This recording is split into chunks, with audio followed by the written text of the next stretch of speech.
Good morning.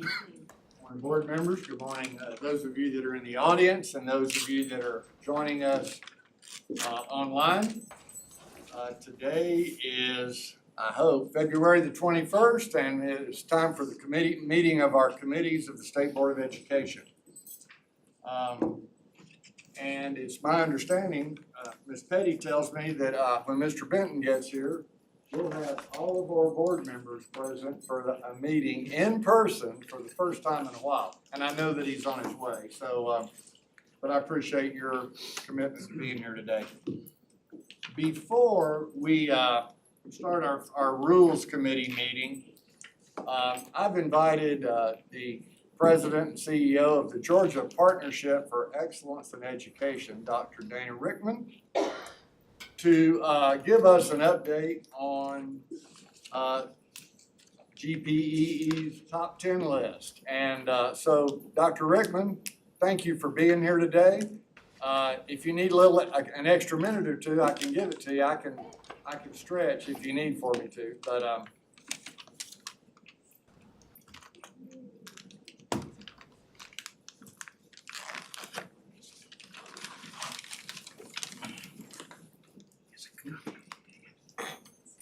these are all super. Good morning. Good morning. Good morning. Not up yet. There it is. There it is. Good morning, and thank you for this opportunity to address you today. Dana Rickman with the Georgia Partnership for Excellence in Education. As most of you know, annually we publish the top 10 issues of the class, and this is 2024. This is our 20th edition of this publication, which is really exciting for us. And so we're passing around a hard copy for everybody. We can get you more hard copies if you like. It can also be downloaded directly from our website.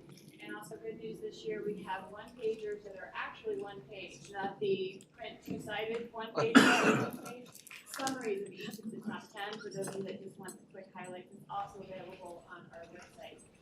But it's really exciting to bring you guys the 20th edition. You know, over the past 20 years, the format has changed and how we talk about these issues has changed.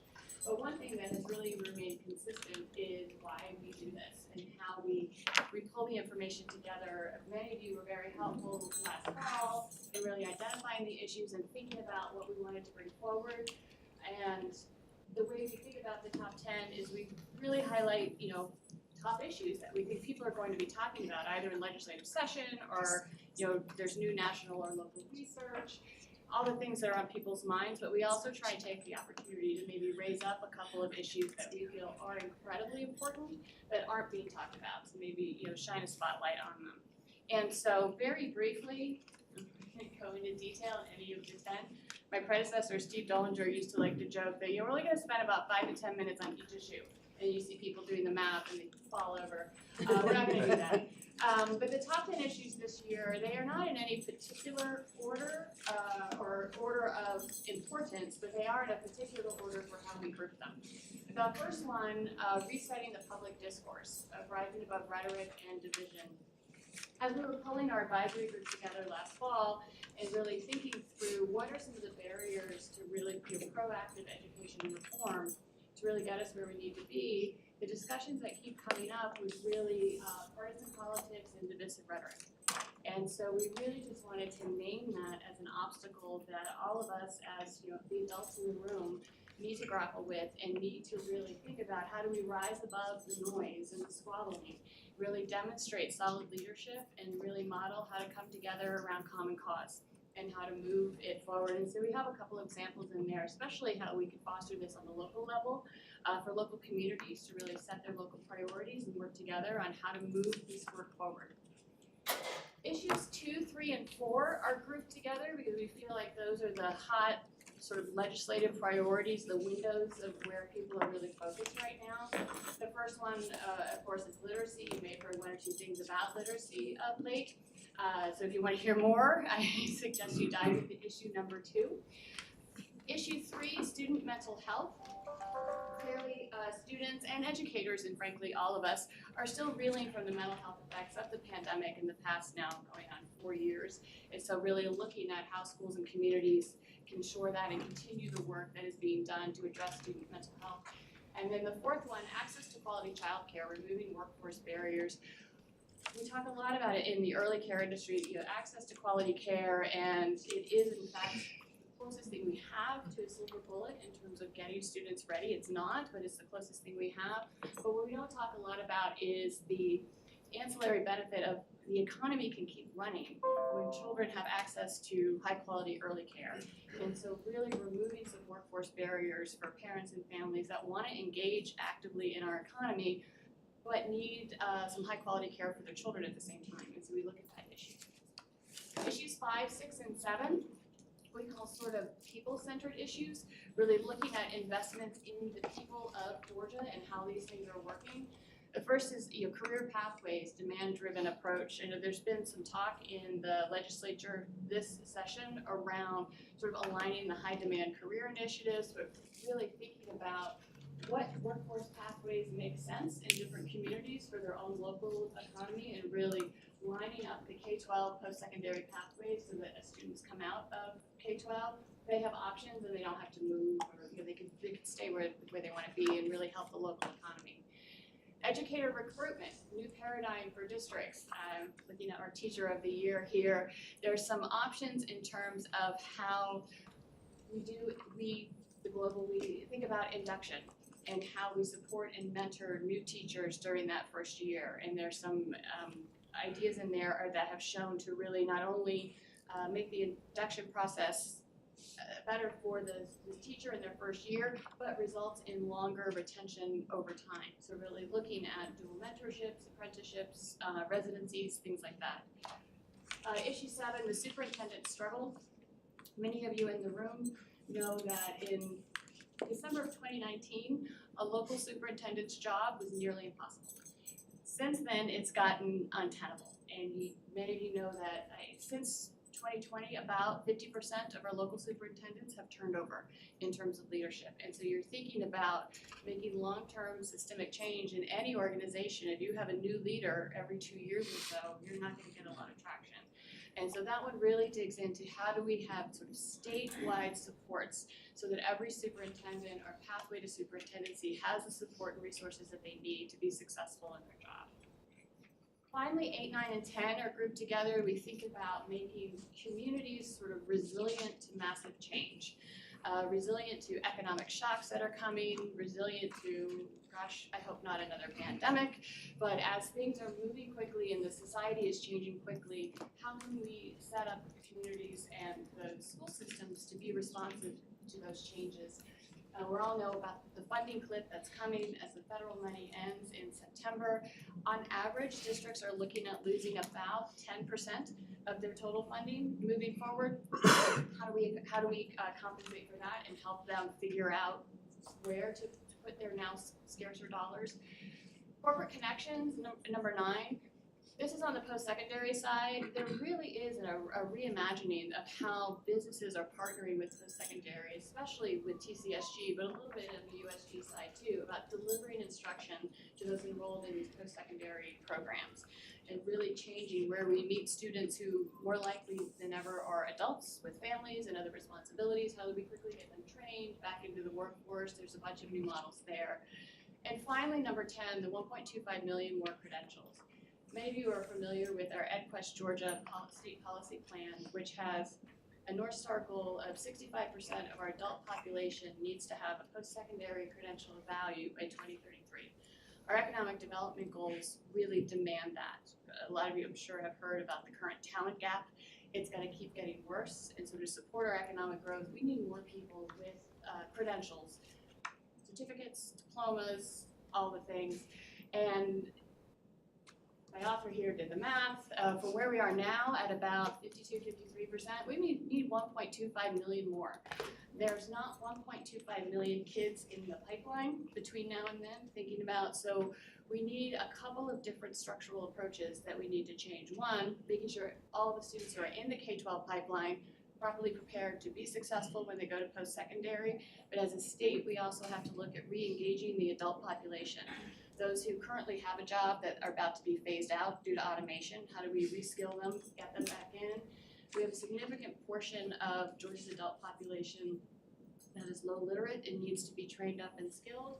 And there's a lot of workforce barriers that are keeping accessible childcare, transportation, how to get them back in the workforce, so it's a both and.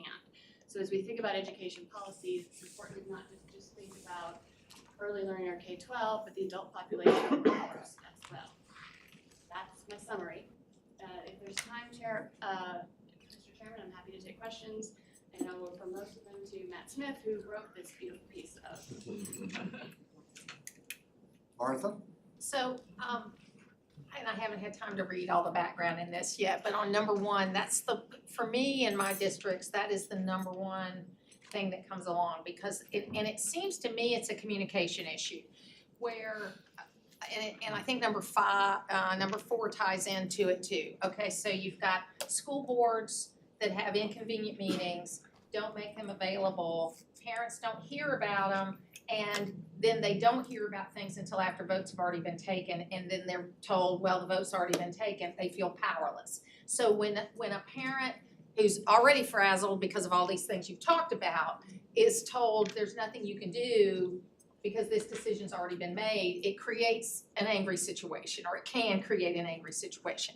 So did you look at like those kind of communication tools? Because there's no reason in today's world the school boards, and I have this conversation with my districts all the time, don't make those meetings available on video. Don't make those meetings available so people can have more access to them. But there are still some of my school systems and probably some of y'all's that are resistant to that and don't want to let go on that control. So are you hearing that, or am I alone in what I'm doing? Yeah, thank you for that question. I think what we did is we looked at students as one of them in terms of the community and parents and how they react to what you're talking about in terms of local boards, but also in terms of how parents and community leaders interact with school leaders. And so we looked at both of those. And we saw that in a vacuum, you can have a situation where through no fault of anybody, it's the way that they kind of divisive political culture is, that people might be kind of set to be adversaries instead of partners. And so we have to be proactive and put in proactive structures in place to make sure that people are not kind of cast as enemies, but as partners and collaborators. Part of it is just communication and transparency. And a lot of it is how you set the tone of collaboration and how you set the tone of inviting people into a discussion, recognizing differences, but then really try to focus on, okay, what do we have in common? Like, and examples of how communities come together and really set up, like Portrait of Graduate. Like, these are the things that we collectively as a community want to see in our graduates. Okay, so how do we get there? And really try to, bend the conversation away from the divisiveness and really try to get people on board and go, what can we agree on? That does move us forward to a agreed upon standard for our community of what we're looking for. And so we put some information in there about where they might want to start with that. Anybody else? Thank you, Matt. Dr. Rickman, I've been around for all 20 of these, and it always provides a lot of guidance, a lot of food for thought. And as I look at this list and I look at our audience today, I see that there's everybody in this room can connect with several of these top 10 issues. But I just want to say thank you. I mean, 20, that's a great benchmark, and it's a nice mile marker, so to speak, and a real credit to the partnership and the work that's been going on in your leadership. And Matt, appreciate everything that you're doing as well. It's a great team over there. And thank you so much for taking your time, valuable time to come and spend it with us as we move on into our committee meetings. Thank you, Mr. Chairman, and appreciate the opportunity. Thank you. Thank you. It's great historic data for us too, Stan, to reflect back Yes. and see where we were and see how some issues have been addressed, but some issues have spiraled because we haven't connected the dots between those issues. And so I carry these with me. It's good to be reflective of how classroom issues can like the discussion that Martha just had, it can spiral all the way up to major community concerns and division around communication. So I really appreciate the work. You've raised a great question, Ken. Have you compared the top 10 list over the Yeah. last 20 years? It doesn't change a whole lot. I mean, the actual topics don't. What's interesting is the context of the topics. How in, looking at things like, teachers in terms of different, how are we thinking about retaining them, what that conversation looked like 15 to 20 years ago versus what it looks like today. And the professionalism of teachers and what they're looking for, because the environment has changed. There are a couple of issues that come in and out of fad. I remember many years ago now where school climate was one of the issues that we raised up as this new thing that nobody knew anything about. And at the time, Gary McGivney, who was here at DOE, came to me and said, this school climate is a thing. You guys might want to look at it. And so I would say 60 to 70% of it is the same topics over time, but the context really changes. And then about 20%, there's usually some sort of brand new surprise of like, whoa, that's new. And as we, under the leadership of Superintendent Woods, thinking about the whole child, like these issues used to be strictly very education related, academic related. And so now things like mental health, out of school time supports, that kind of stuff has come into it more over the past decade. That was kind of picked up the same thing because it was interesting being across Capitol this morning and talking about a subject that this board dealt with probably 12 years ago. And in a lot of the top 10, but it'd be interesting to go see how the context has changed. How we spoke about it. Yeah, for instance, on college and career pathways, when I came on the board, we had very limited ag programs pretty much, and that was it. And now look at where we are. So how the context has changed and evolved as we put water, fixed it, but then the problem about, it's a continuous cycle, but to look at it in really context would be really interesting. Anything else? Thanks again, Dr. Rickman. Dana, it's always great to see all of you and from the partnership, and please stay with us as long as you can. It is now time for us to start our Rules Committee meeting, and I will turn it over to Chairman Griffin. Thank you, Mr. Chairman. We have 6 items to talk about today in the Rules Committee. We'll proceed, if everyone's okay with that. Proceed with item 1. Ms. Taylor? Item number 1 is a request to adopt the amendment to the Georgia K-12 standards for health education. This is a request to amend the K-12 health standards to incorporate instruction in the life-saving potential of organ and tissue donation and information on the statewide organ donor registry system. After meetings with Senator Albers and high school students, the standards are being amended to provide high school students with information and instruction on organ and tissue donation before they are presented with the decision upon their visit to the Department of Motor Vehicles for their driver's permit and license. Proposed amendments add the following standards: of discussing the basics of organ donation, applying the decision-making process to make an informed decision about becoming an organ and tissue donor, identifying and discussing life-saving benefits of organ and tissue donation, and analyzing how personal, familial, media, and environmental factors influence decisions about donation. The standards were approved for public review and comment at the State Board's January 2024 meeting and have been posted for at least 30 days. Thank you, Ms. Taylor. Is there any discussion? Any comment? Hearing none, we'll move on to item number 2. Standards that are being posted for approval. Yes, this is a request to post the standards for elementary health care, law and public safety, marketing, and hospitality and tourism for public review and comment. These draft elementary standards have been developed for the career clusters just mentioned, and proposed courses are designed to expose elementary students to age-appropriate content within these CTAE clusters. If approved, the standards will be posted for public review and comment for at least 30 days. Any comments from the committee? Moving on to item number 3, a hardship waiver from Burke County. Ms. Taylor? This is a request to waive State Board of Education Rule 160-5-4.1688 guidelines for receiving state capital outlay funds to allow Burke County to receive the capital outlay reimbursement for the 2020 Burke County Middle School project that was not advertised in the Georgia Procurement Registry as required by the official code of Georgia, annotated section 36-80-27. The district complied with the requirements of code section 36-90-20, but inadvertently failed to advertise the project on the Georgia Procurement Registry. No protest, claim, or dispute was received by the district regarding the advertising or proposal process relating to this project. Approval of this waiver request would offset the substantial financial hardship that would be caused by the loss of reimbursement funds for this capital outlay project as a result of the district's oversight in not advertising it on the Georgia Procurement Registry.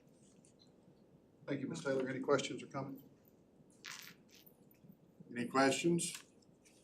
This is kind of an oops. I mean, the school's already built, right? This is correct. It is.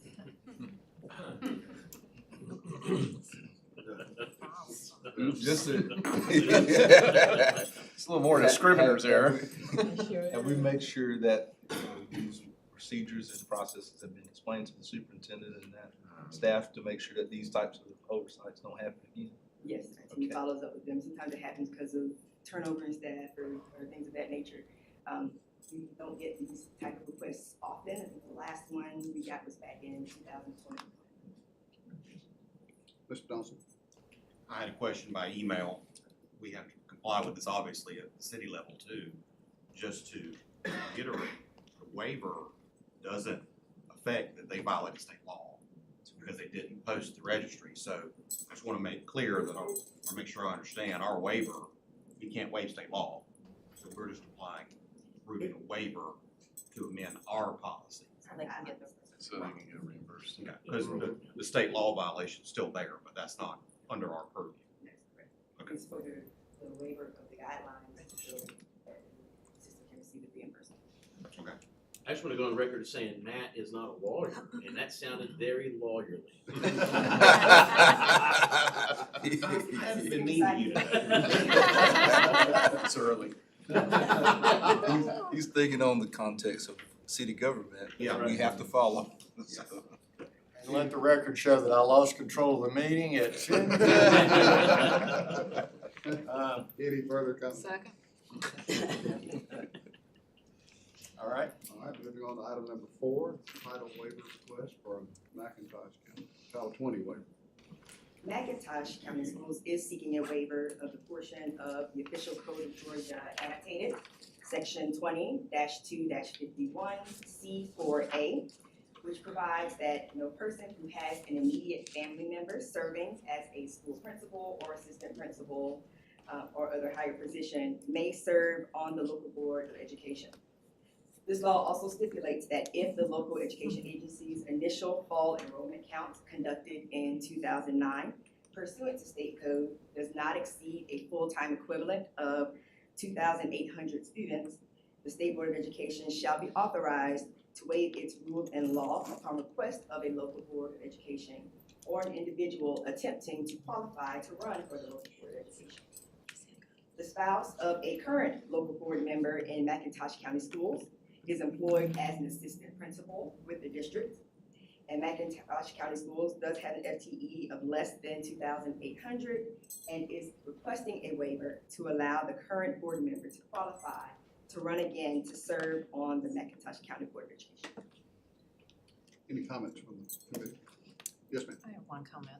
When an item like this is added, could you please send us an email? Because a lot of times I've already gone over the agenda items, and if I hadn't just went over to review again yesterday when I had a short period of time, I would have missed this one completely. I did send it when the item was added. It was an item that came in Okay. at the last minute. And so we updated the agenda and sent out the email yesterday. Yeah, I did receive the email. Now, I wanna make sure though that the waiver allows the individual to qualify to run for a term on the board. It does not automatically, I mean, that's what the waiver allows, is that correct? Yeah. Okay, They're currently on the board. right. Their spouse was. Yes, sir.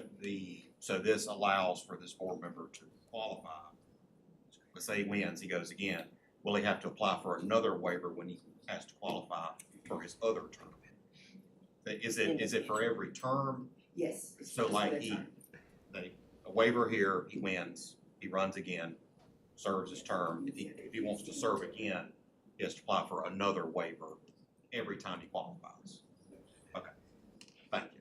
This is just a point of question. Didn't we have this come up before when the nepotism?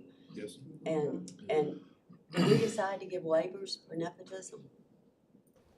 I mean, I thought there was It's something a that, small It's a district. smaller district. I know. It was not coffee. I know you're right. yeah, It was, Smaller districts. Yeah.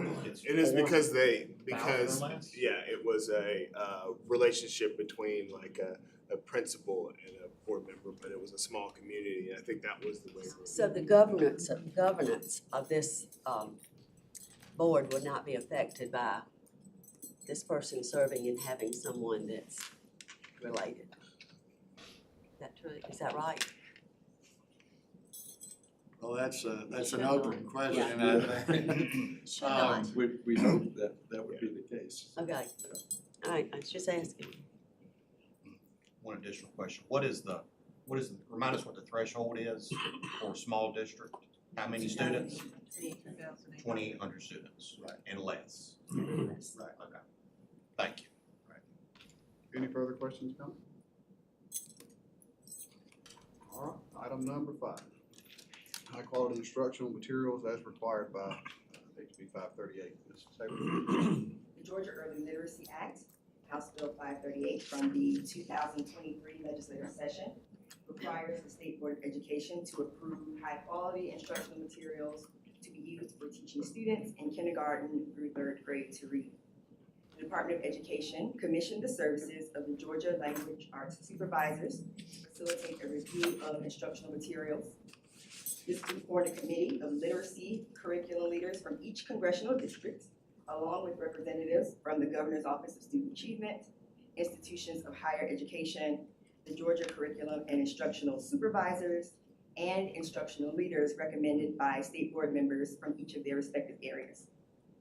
The committee conducted a second round of interviews of materials submitted by vendors via the request for information published on the Georgia Procurement Registry.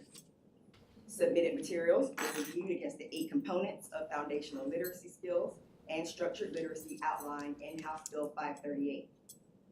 The vendors recommended by the committee for inclusion on the attached list were required to sign assurances that their submitted materials are and will remain aligned with state law and new state board approved English language arts standards. Thank you, Ms. Taylor. Any comment?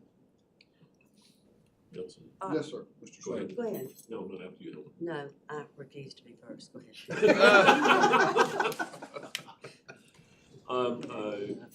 With regard to, some of these districts are gonna bundle, services and so forth, so what are the district's options, to, look at, any supplemental materials that they'll be using? Yes, that question again, I'm sorry. Districts, in some instances, are kinda gonna bundle, materials and, resources, so what do the local districts have as their option to, selecting the additional resources? Relative to House Bill 538, they can utilize any materials that are included on the list, as well as supplemental materials, they can utilize those as well. I'll let April Aldrich, our Deputy Superintendent of Teaching and Learning, provide more context and detail. So they're just restricted only to the materials that have been approved and vetted? These are core, Core, not yeah. supplemental. They're not I don't think they've done supplemental. supplemental yet. So yes, there's something, they have options. Good morning. So, districts who select from the HQIM list, the high quality instructional materials, that would be the core that are from the approved list. They would use that one. If they select to do, approach those instructional materials from a bundle, we have already provided a supplemental rubric, and districts are expected to use that rubric. And there are several other rubrics that are available on our Reading League, but there would use those rubrics to actually vet each of those individual resources to make sure that they align with the structured literacy components of House Bill 538. So they have those options, and then they would be signing assurances based on those deadlines in HB 538 of how they're meeting that expectation of providing high quality instructional materials for their K-3 students. And that, you just kind of addressed my next question, which was regard to the guidance to the districts. So has that already been delivered? It has, in several different ways. So one of the ways that we provide that guidance is through the Aligning State Literacy Policies and Practices document. We also, on our webpage on Georgia DOE, we have a literacy landing page, and on that page, the information from our partnership with GLASS and High Quality Instructional Materials Review is posted there, along with the supplemental rubric for vetting individual resources that could be bundled together. And so we communicate all of those things via email, via our collaborations with RESA. We were just on one this morning where we probably spent about 30 minutes about literacy work. So we're talking with curriculum leaders there. We've also communicated that rubric along with the HQMI report has been communicated through our Right Now resources, which goes out to our curriculum leaders across the state. And how frequently will that list of approved resources be updated? So we had the initial approval in November, and then of course we have a second list that has gone through the vetting process today for your consideration today. And then the stipulations going forward would be there would be a window for an annual review. So Godot would make an announcement that, you know, vendors, for example, can go ahead and supply the materials for review. Correct. Ms. Rice. Refresh me on this. How did we get the message out for vendors to apply for the high quality core material? Okay, so that is going through a process, and I'm actually going to call Amy up to talk about that because it's a very technical process, and I want to make sure we give you all the exact details. But that is a process where vendors have a specific number, and there is a specific process where you put that communication out, and then there is a 30-day window where vendors can go in and access that, and that's where they submit the RFI. Amy, So is it vendors that we have? Put more details. We actually had a little bit longer window this time because it was happening, you know, during December, and we wanted to make sure that there was plenty of time. Amy, is it vendor numbers that we already have in the system that you shot this to? So, yes, vendors who are registered there, they receive an email based on what they included in the procurement registry. So if you were not a vendor registered in our system, how would someone get that information to you? I mean, I know we talked about that DOAS website, but it was never announced, you know, we talked about that too publicly that I saw.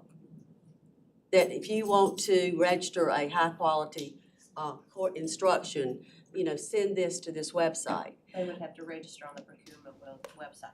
The vendor would have to register on the procurement website. I know that, but what I'm saying was that that website was on, I was looking for it, and I think I called you to talk. I was looking for it under DOE and under literacy and under high quality instruction, core instruction, and I couldn't find it. So we did have this conversation that it was on the DOAS, where we usually do capital funding and things, capital improvements. But you went there, so I can see how the vendors that we already have in our registrar here, you can just shoot it to that. But what if someone else wanted to send some high quality core instruction to you? They don't know where to go. Well, it's a public website, and so they would be, anybody in here could access that website to see the RFI and would have been able to submit their RFI application to us. Well, I struggled and I called, because I was getting calls like, how are we gonna vet these, books that are slapping science of reading on it, and they really aren't science of reading? So that's been a question, and I think that's a question that several of us got in a phone call with some suggestions, and I'll be glad for you to see these. So that was one of the things I wanted to know. How did we get that? And if you wanted to send something, and understand, we're not vetting supplemental. The local districts are gonna look at what they have, and they're gonna inform DOE what they have, right? They will sign an assurance. And then will the state board approve those? No, ma'am. And so Okay. in the report that you have today, I think it's page 3, it directs directly to the language in the legislation and the different codes that show that the law does not require the state board to approve supplemental resources, just core resources.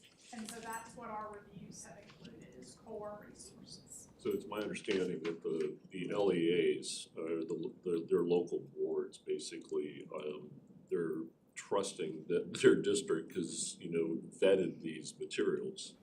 And then, There's a step that the local boards have to approve, and then the superintendent has to sign an assurance or a certification after that date. and that's delivered to Godot by the LEA.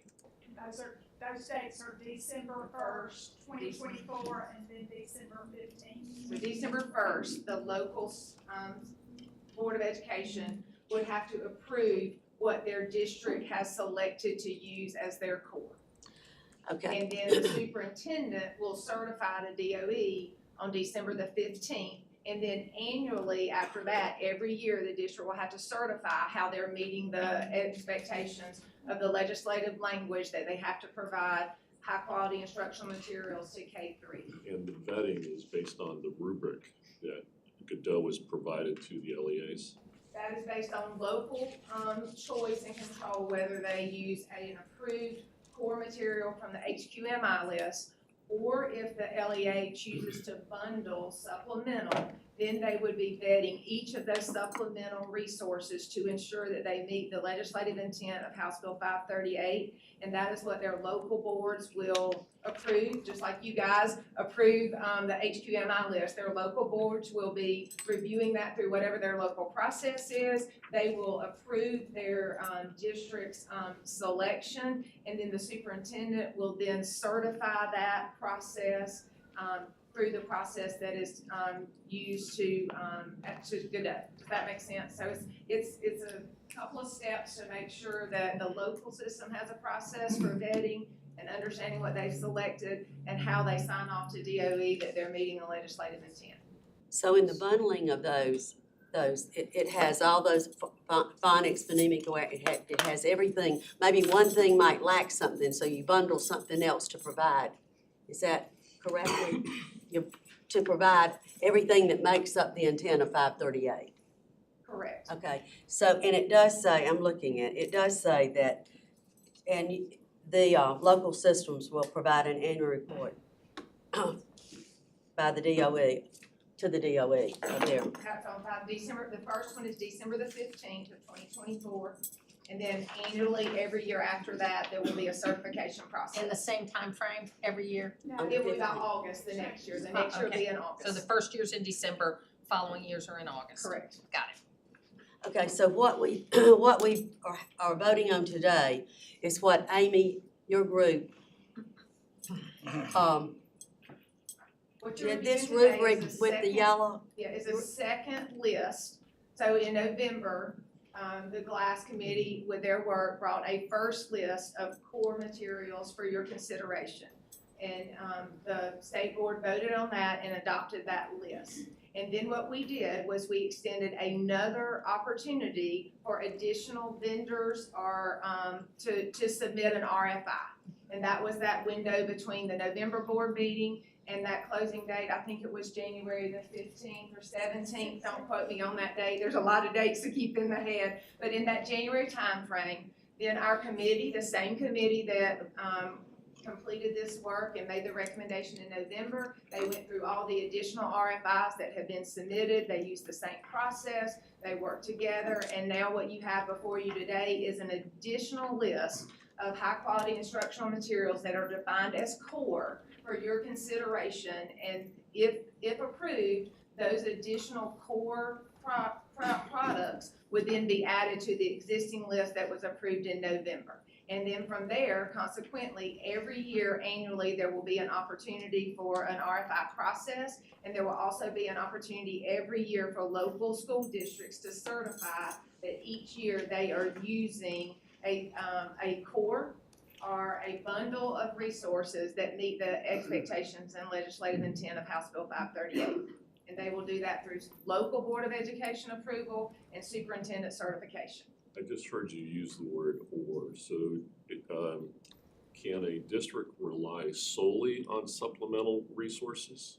They can bundle supplemental resources in order to meet the full core requirements. And that's the difference between a core product and a supplemental. As a core includes every single component, where a supplemental may cover one or two, and you may have 3 or 4 items that bundle together to meet that, all the components required in House Bill 538. I think it's really a good balance between, obviously the core stuff, but on the supplemental side, it allows the districts to move quickly as far as, getting those materials, because they can do it internally, and they're just gonna basically certify to us that they're appropriate materials.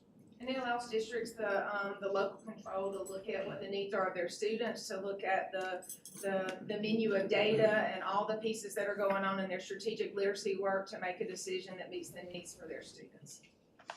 Since this is new implementation and we've got this December deadline and then August of next year, is there some flexibility if a school system finds that what they bundled together or what they're choosing isn't working the way they thought it would, that there's some flexibility within the year to make changes? So the Is there annual that flexibility? The annual certification doesn't mean from year to year to year that what you commit to today has to be what you continue to be committed to in year 2 or year 3. That annual certification will allow for districts to make decisions about the instructional supports and resources that they're using in their district. What it requires them is that annually they are looking at that course of study, and they are certifying that what they are using in that given calendar year is in compliance with House Bill 538. And I think also with that, you have to take into account, we are talking about budgeting, so individuals, districts have to take that in consideration, because their budgeting is a little bit different than ours.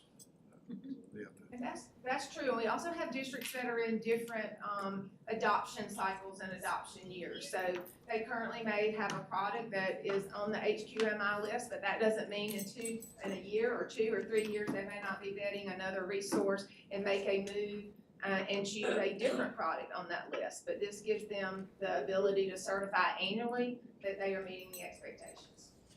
And to take in consideration budgeting, the cycle they're on, and certainly their data and the needs of their students in their local school district.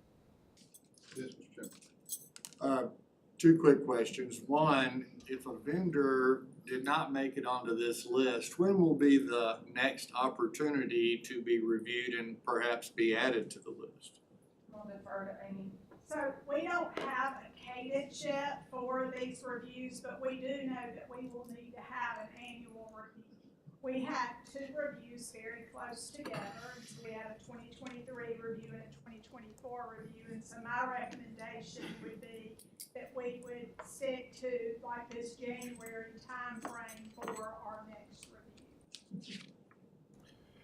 Mr. Chairman, and the second question is, and I think I already know the answer, but I guess I'm asking for clarity. If a district is currently using core instructional material that is not on either of the list of the approved lists, assuming this list gets approved tomorrow, they're gonna have to make some changes between now and next school year, right? Because they've got to certify that what they're using is on this list, correct? They will have to certify by December, yes, that they are using an item that is an approved program that is on the list, or that they are certifying that they have bundled together supplementals to meet the full extent of the law. Thank you. Mr. Roy? And it's, obviously, there's a lot to unbundle, but I guess it comes back to basically to background to your question, is this the last bite of the apple that we're gonna get at this? Doesn't sound like it. Doesn't I sound- think, and that's, doesn't sound like it. I think that if it's gonna be reviewed annually, then vendors who are either new to the market or somehow missed this deadline will have an opportunity to be reviewed and perhaps be added. And the list, the item, or, excuse me, the materials that are on the list will be reviewed again, I guess, so I They would could imagine. devolve, I mean, I can say that. They could change and be out of compliance. Well, I mean, yeah, it If could, they, you know. There could be some changes. I mean, but there is, my point is, there is going to be an opportunity for vendors to get on the list Oh, yes, Yeah. after today or tomorrow. or be removed from. Or Right, be exactly. removed from the list, that's right. Because again, they could change their material for whatever Right. reason. Okay. All right. I'm just trying to, so if we're serious about literacy, what we're doing, and everybody trying to align and get on the same boat with the science of reading or structured literacy, then, and Amy, you might answer this for me because I've seen several presentations and I think you addressed some of this.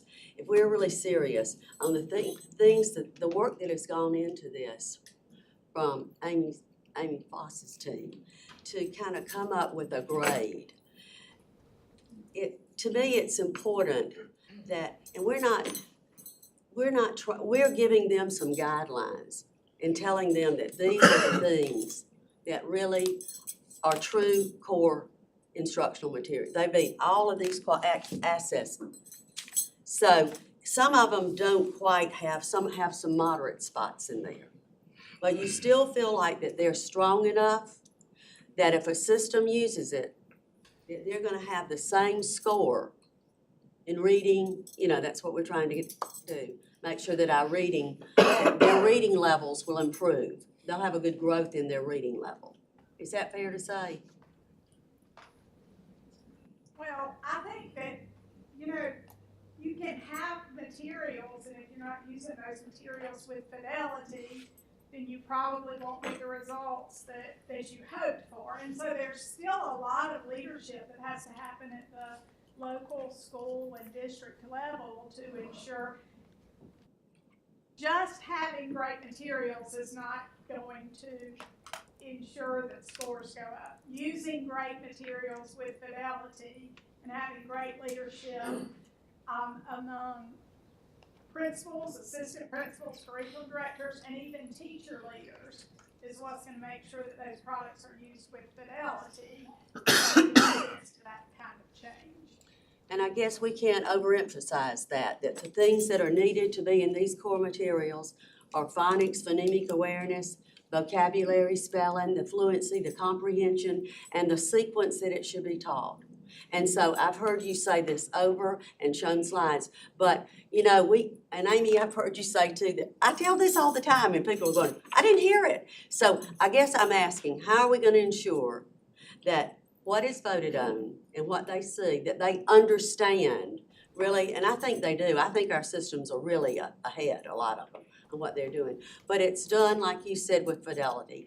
And just because you got an RFI and we've done this, we can get a lot of things that they say things are going to do, but it's all in the work.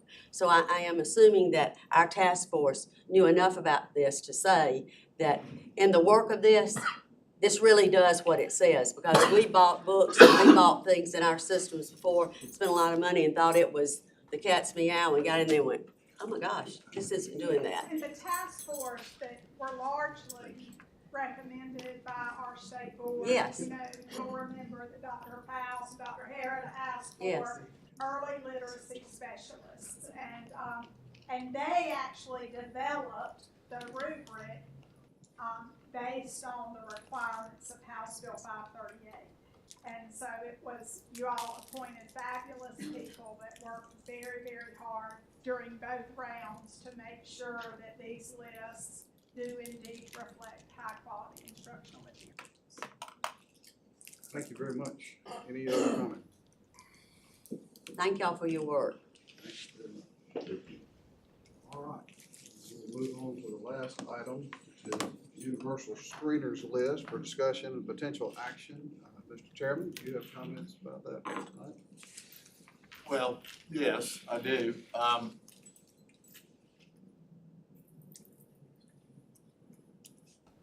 All of you recall the letter that we received from Representative Ballard, asking that we review the list.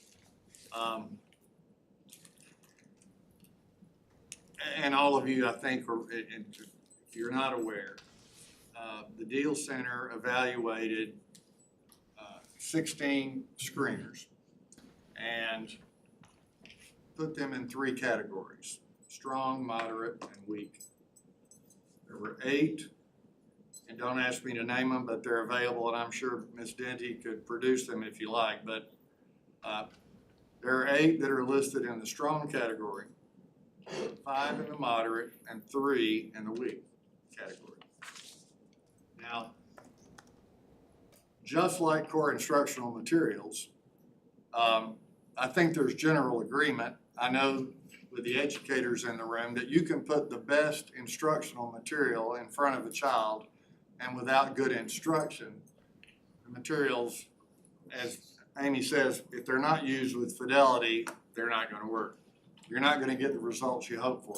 It's still up to the strength and the training of the teacher in the classroom and the support that they're getting at the school and district level. It's the same with screeners. These screeners were all evaluated by the Deal Center, and all of you know that. I was able to have a conversation with Dr. Morgan about this. And the range between the 8 strong screeners and the 3 that were rated as weak is not as wide as it might sound. But relative to each other, they fell into these 3 categories, all right? So without casting judgment on the effectiveness of the screeners in the bottom group, the bottom 3, they did, in comparison to the others, fall to the bottom. Look, I know all of you have heard, and there's been some discussion about how big does this list of screeners need to be? Because other states who have been engaged in this for quite some time, Mississippi, we always end up talking about Mississippi because they've been at this for over a decade. And other states have more years than Georgia does in this enterprise. And yes, while it is true that their list of screeners is smaller and fewer in number than the 16 that we currently have.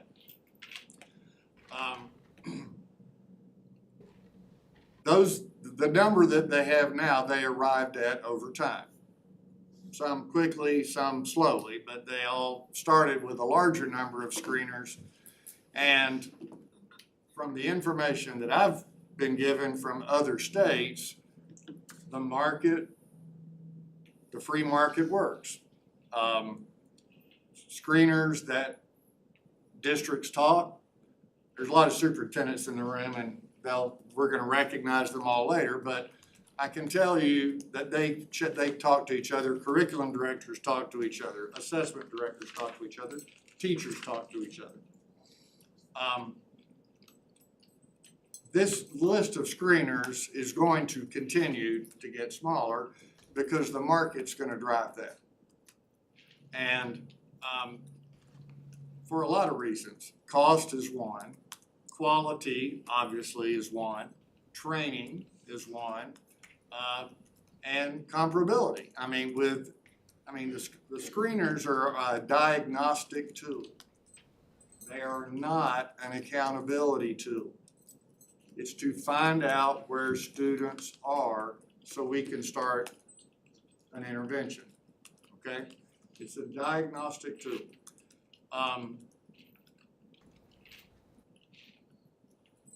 To me, until we know, and we will know soon, which of the 16 that are currently on the list are being used widely by districts around the state, and we don't have all that information yet. Until we know that, who's using what, and how well it's working,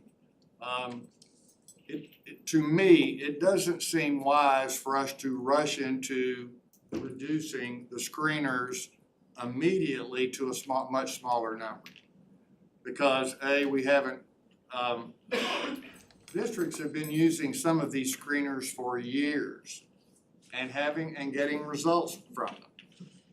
So I don't want our decision-making here on the screeners to be a one-shot deal. I think we need to continue to review the screeners as we do the high-quality instructional materials.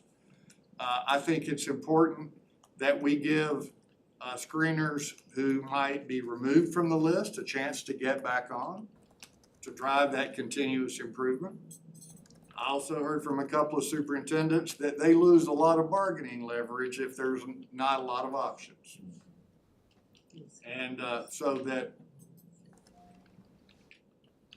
my recommendation, and I'm not the chair of the Rules Committee, and I only get one vote. My recommendation was that we remove the 3 screeners that were rated weak from the list, and that we review the list of screeners again this spring, either in March or in May, when we get more feedback from districts about what's being used and how effective it is. I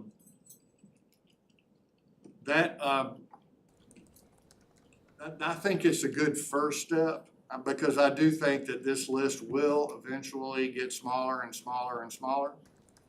But I think, and I know that this is budget season, and I'm getting nods from, so if the screener that's in use in Morgan County, since that's where I live and I see Virgil Cole in the audience, if it's not gonna be on the list, they need to know so they can pivot to another one. They need to know before budget season is over. So I think we do need to continue to review this. I think, and I think to honor Representative Ballard's request, we need to take this up. Now, we can leave it as it is, but my recommendation would be to drop the 3 that are in the weak group, and let's keep the other 13 for the time being, and then continue this review process. Is that a motion, Mr. Chairman? That's if you want it to be a motion, we can take it up as discussion, but I'd like to hear some more conversation about it before I make the motion. I'll come back to you. Yes, Ken. Thank you, Stan. I agree with your premise of not immediately arbitrarily reducing screeners because we have too many in a way. But what I think is important is that there is a process, data collection process around the state of the effectiveness, who is using what screeners, how effective is it for your students, the costs of those screeners, and of course, does it meet the requirements on of the law? So that information, you said in the spring, but do we know if we can collect all that information by spring? Is there a timetable on getting that information? I'm curious about what that process is, how superintendents will respond to that, knowing that we are in a process of getting to the most effective, cost-effective screener that can be useful for families for this purpose. But that information, I think, is very important, and a reaction from the people who are actually using this is valuable information for us to be able to reduce our number appropriately and with some wisdom from the folks that are using. Thank you, Mr. I saw Mr. Downey, then Mr. Royal, then Mr. Donaldson. Okay, I just had a quick question about the screener that's being developed, the free screener. Can someone kind of? I'm sorry, what'd you say? I'm sorry. The free screen. Free screener, Free. I thought I misheard that free word, okay. Alright, Ms. Diddy, or you want, or Dr. Aldridge, either one,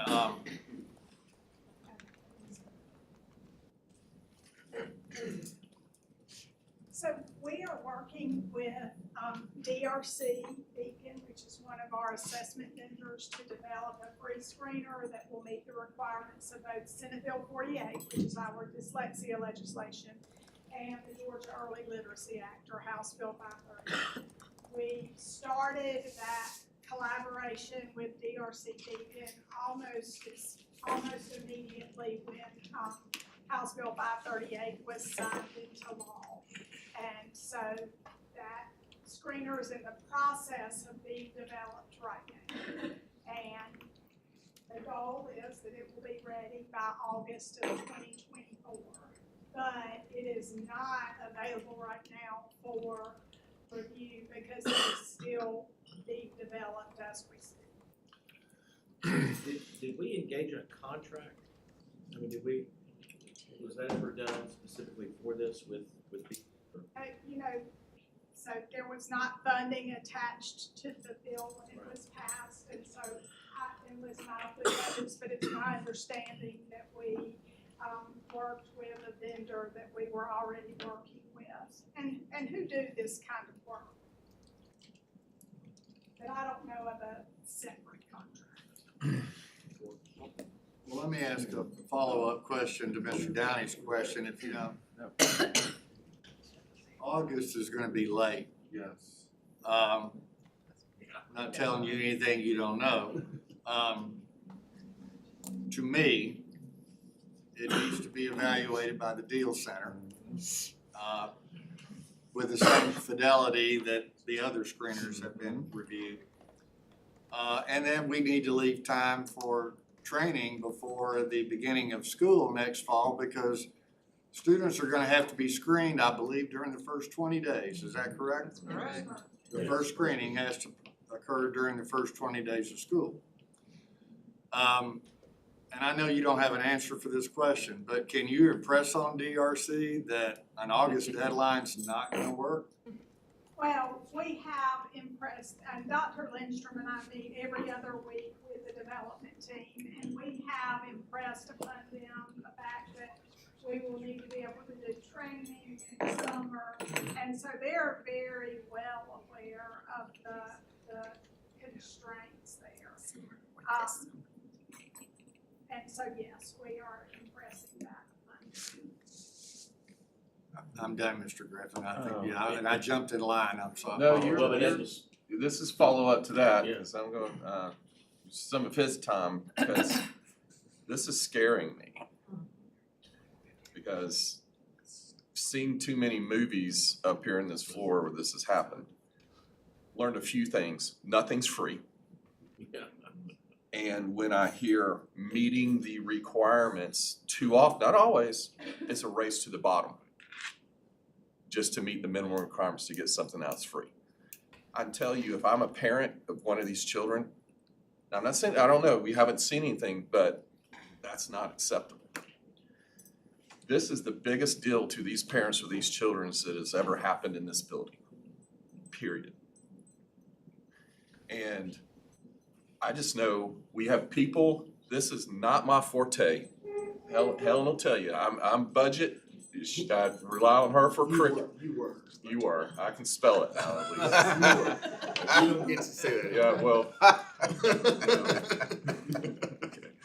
But I know if it's my child, we have 8 that have been rated superior or whatever. 3 that have. I totally understand your logic on the 3. To me, doing nothing is not an option. I don't want my child with one of those 3 screeners, period. But if the 8 we've got, I understand the competitiveness of it and that. I'm dealing with this in my business right now. I'm dealing with a major software issue and vendors, and If I only had 2 to choose from, I'd be in trouble because it's expensive and time consuming and to change, I get that. I know what it's like to change and pivot something your people are using every day. It's very difficult and very expensive. But if it's me, I want my child with one of those 8 that have been vetted by people that know this and do this to say, that's the one we're getting. Like I said, world according to Mike, I would hope we would choose the 8 that have been vetted and then because they can serve the need. Those 8 have the capacity to serve the needs of all the kids in the state in this program. I believe so. Where you get 8? And the Yes, 8, the 8 are in Psychometric. strong. Okay. Psychometric review. the strongest ones we got. Strong Yeah. ones, right. And that's enough, Yeah. that's competitive. Right. It's been vetted. And we're not saying to the others that they can't come back and up their game and do others. And we're this is our last bite at this apple. I would not ever say, Stan, you, Mr. Chairman, you made so many great points on there. And I would just say, from my perspective, I would push for the 8 strong. If the 3 that are on there, I'm not voting for it. But I just know if that were my child, I would want one of those 8. Thank you, Mr. Rowe. Mr. Johnson? My question is a financial one. Do we stifle free enterprise and district choice by limiting the list?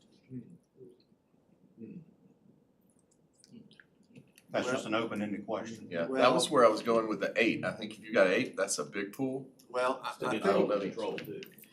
Stan, how hard would it be for us to get, I mean, we all have Board of Controls and REISs, to ask them to ask our superintendents, what are you using, what screeners are you using now, and what will you choose in 2024? I mean, we could have that tomorrow. I'm But, not sure we could have it tomorrow, but we could have it well, like I next know month. Lindy, I know Dr., We can have it by March. they're looking at this. And and she's gonna have it ready. I think it's already out there. It's been out there. There's inventory that the Georgia Council on Literacy requested from the Deal Center. And the deadline for districts to submit, it's a vast inventory though, related to much more than sprinklers. And so the deadline for submission of that is March 1st, but it does include quite a bit of qualitative data. And so it's not a multiple choice survey, it's more of a qualitative survey that will take a while to crunch the data. So it'll probably be more like April before that was, Well, our March meeting is very late in March, so maybe it's possible we could get that information by the March meeting. I'm concerned, not about the list, but I do know that anecdotally, I hear that there are some surveys that are in the moderate group that are widely used around the state. And we still, I'm trying to go back to what's the range of quality between the strong ones and the weak ones, and what I keep hearing is that the range in quality is not as wide as it is the term strong and weak may infer. And there are other, again, price and training and all of that. And I can't remember who used the word arbitrary, I think it was Kenneth, but I don't wanna give our districts and I don't wanna give our teachers any indication that we're making an arbitrary decision.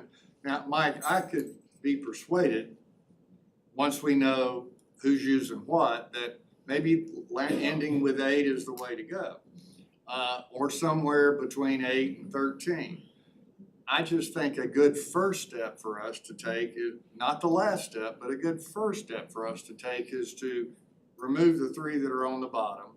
They'll have a chance to be reevaluated down the road, and if they improve their product or and their rating improves, then they can get back on the list.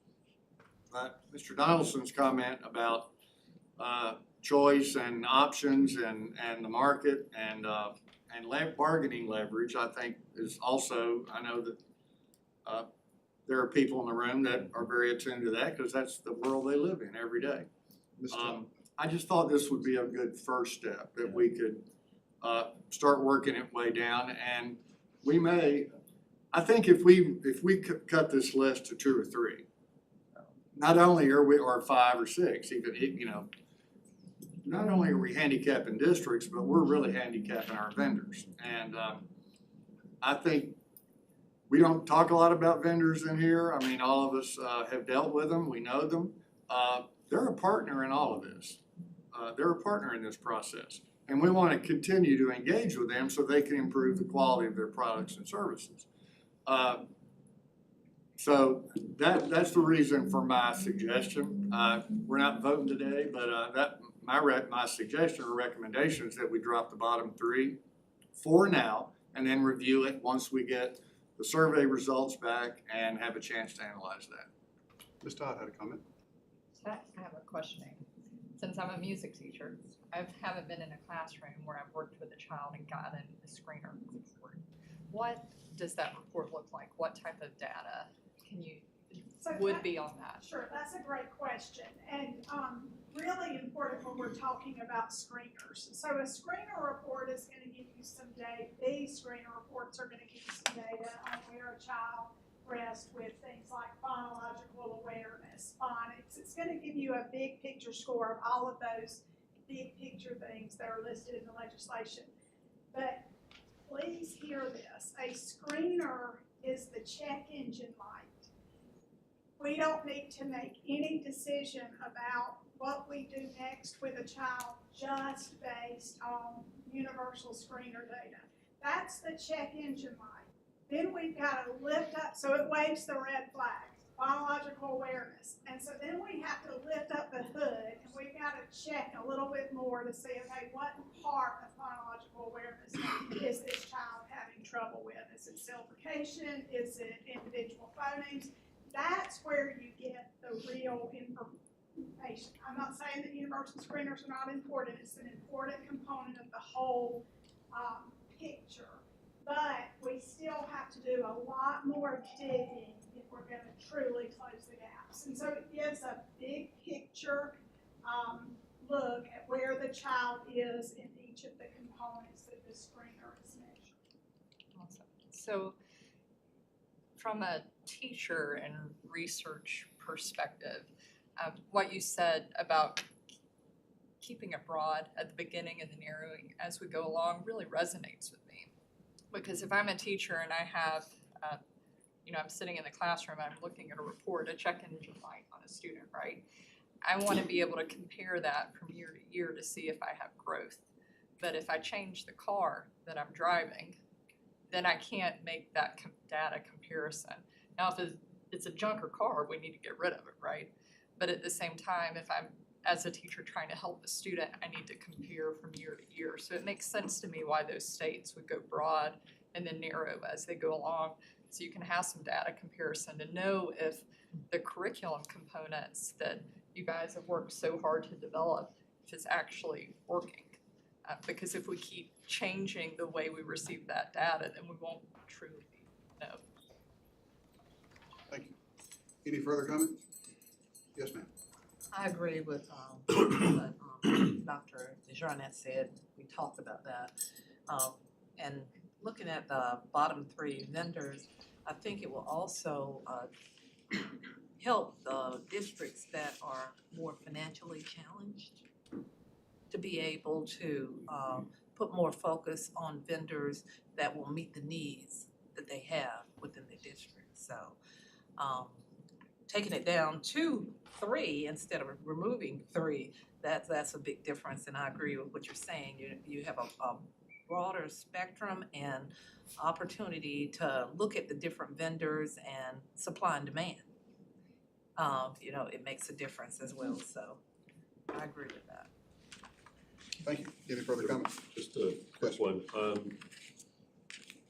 Prior to all of this, districts, to some extent, may have been using screeners, correct?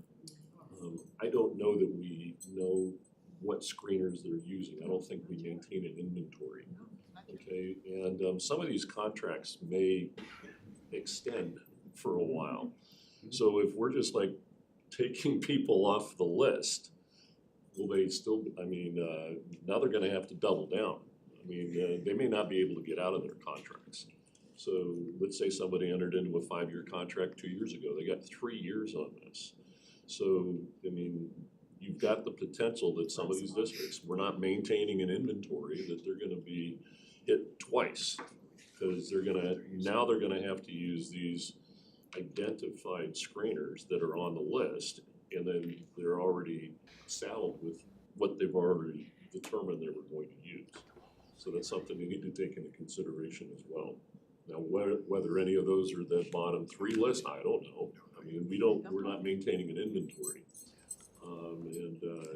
Maybe their contracts include some provision that address, our movement to do this so that they can exit those contracts, but we just don't know.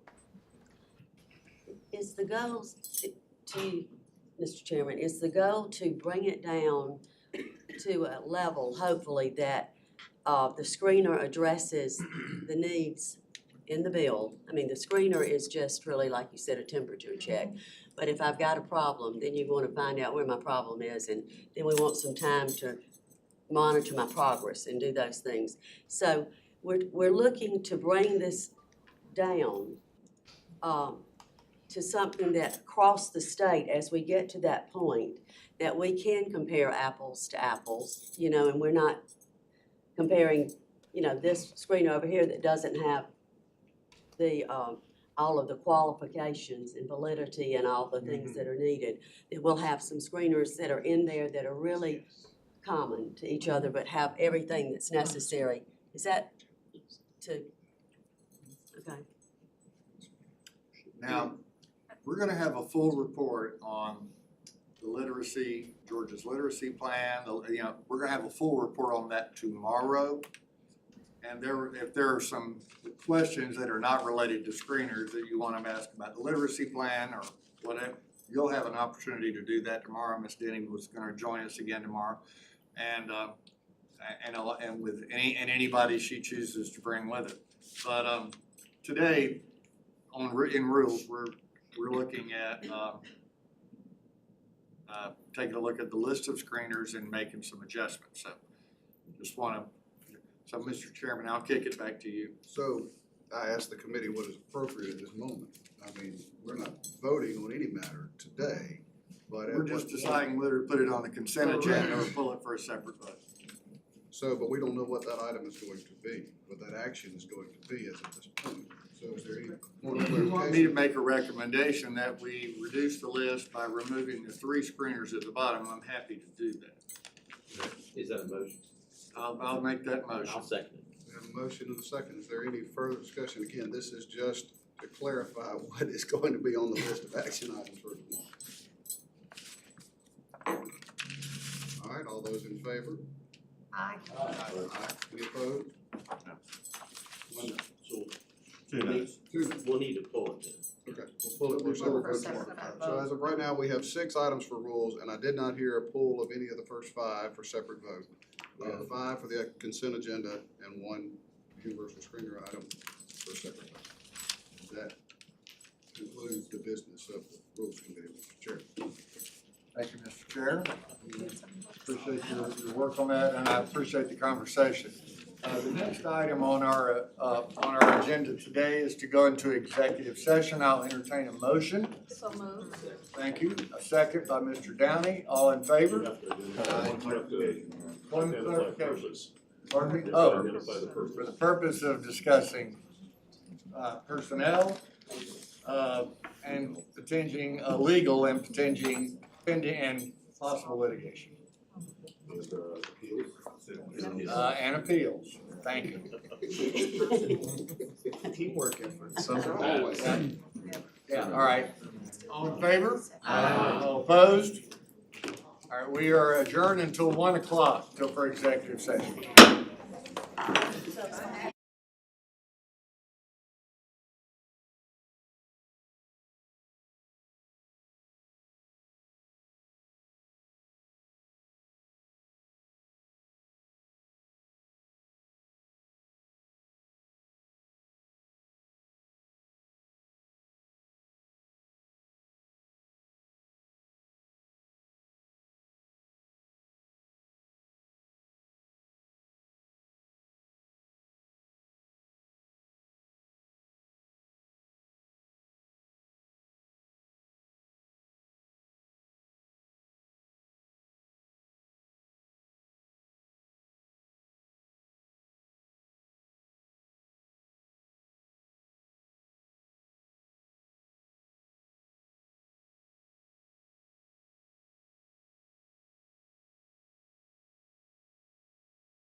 I was now entertain a motion to exit executive session. So moved. Motion. Second. Motion by Sweeney, second by Donaldson, all in favor? Aye. All opposed? All right. It's now time for the Rules Committee, and I'll turn it over to our Rules Committee. Budget, I'm sorry, budget, our budget. Mr. Benton, the floor is yours. Thank you, good afternoon, everyone. Welcome to the February 21st, 1924 budget meeting, committee meeting. 19. Not 20.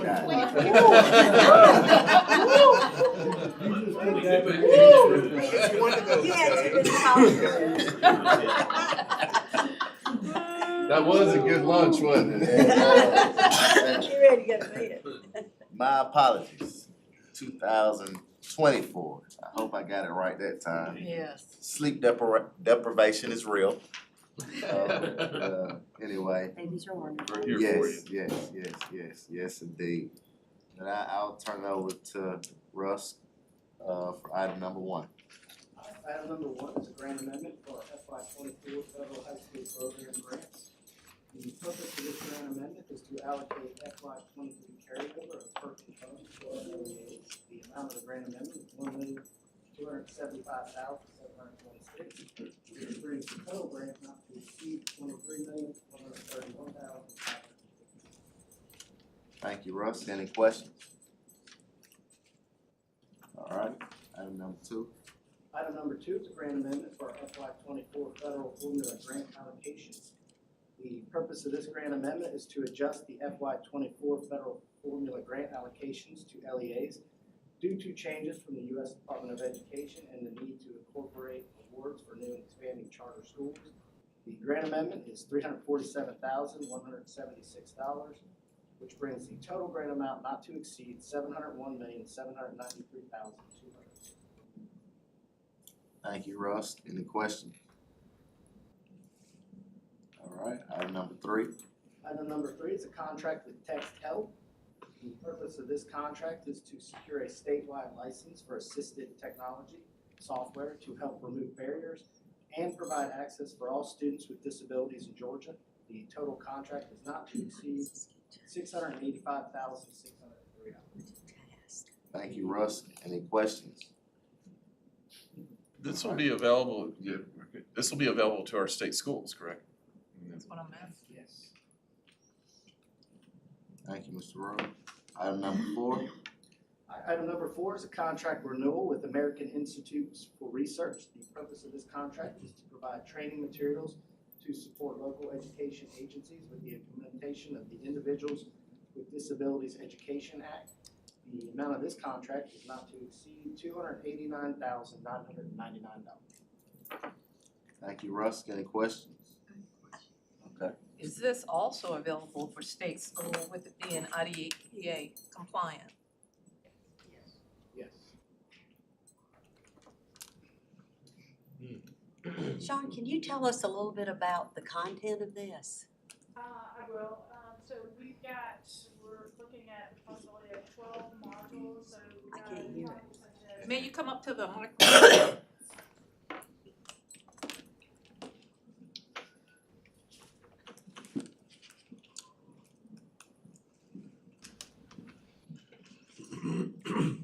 So we're looking at 12, possibly 14 modules, and they include things like prior written notice, transition, preschool, supplemental support and services, how to conduct an IEP meeting, explaining assessment results to parents, student-led IEP meetings, things of that nature. So they'll be, and then will be available to anyone who wants to look them through the SLDS, not just students, or teachers who teach students with disabilities.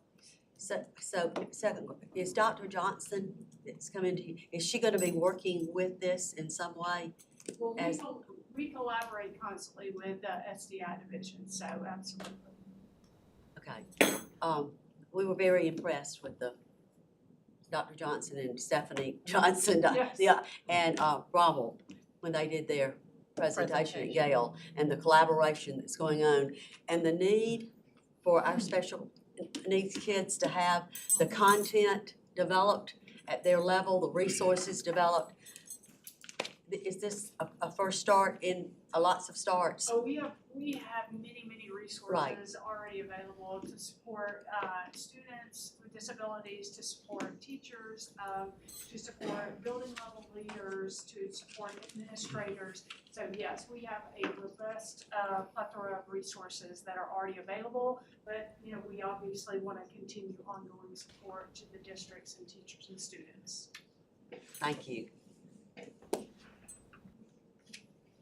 Okay, thank you. Item number 4. I'm sorry. Item number 5. Item number 5 is a contract amendment with Computer Aid. The purpose of this contract is to provide temporary IT staffing to assist in development, maintenance, and enhancement of all web-enabled applications.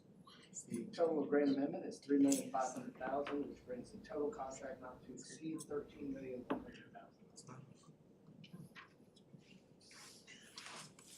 Any questions?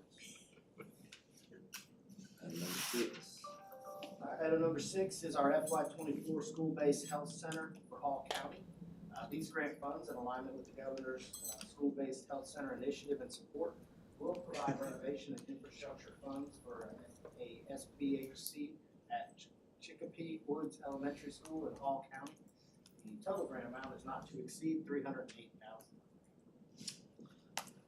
Mr. Royal? Yeah, Russ, I mean, this is, one, I wanna give shout out to Hall County for what they're doing. They're doing as much or more than anybody is in the state right now, I think, in utilizing school-based healthcare centers, using telehealth resources, mental health resources for their kids. They've done a lot since January in implementing contracts. They're really on top of the ball and doing what they can to provide services for these kids, and I applaud this. I don't have this prepared right now on there, but I'd like to see maybe a summary budget report on this, like where we started, where we were, what's been expended, what it is on the contracts that we've issued, and kind of see a pipeline. I mean, what's coming down the pipe? Who's in the pipeline for these that we're evaluating right now for the school-based healthcare centers? And if you can just send that to me, that'd be great. I know you don't have that. You just provide that to everybody on the board. Justin is here. Oh, where's Justin? Justin. Yeah. Oh, yeah. Sure. And are there any more, are imminent and coming in that we're really close? I obviously don't want you to speak out. Okay. Awesome. Thank you. I've got a question. Something actually similar to what Mike was asking. I mean, this is a formula grant based on the background here. So do they, when they are applying for this grant, do they have to go to the federal government, or are they just coming directly to Godot for this? Again, this grant is provided directly from us. We don't have to apply anything. Grant coming to us. Yes. And as far as funding, I mean, how much? I think that's kind of what you're asking. It's not an unlimited source of funds. There's a federal portion and a state portion. Correct. Most of the grants you're seeing are the planning grants, and once the planning phase is over, then you start to see the request for the construction funds. And this specific grant for Hall County, we're going to take the maximum amount, and then anything that's left over, they're going to supplement with the local funds. Got it. Okay. Thank you.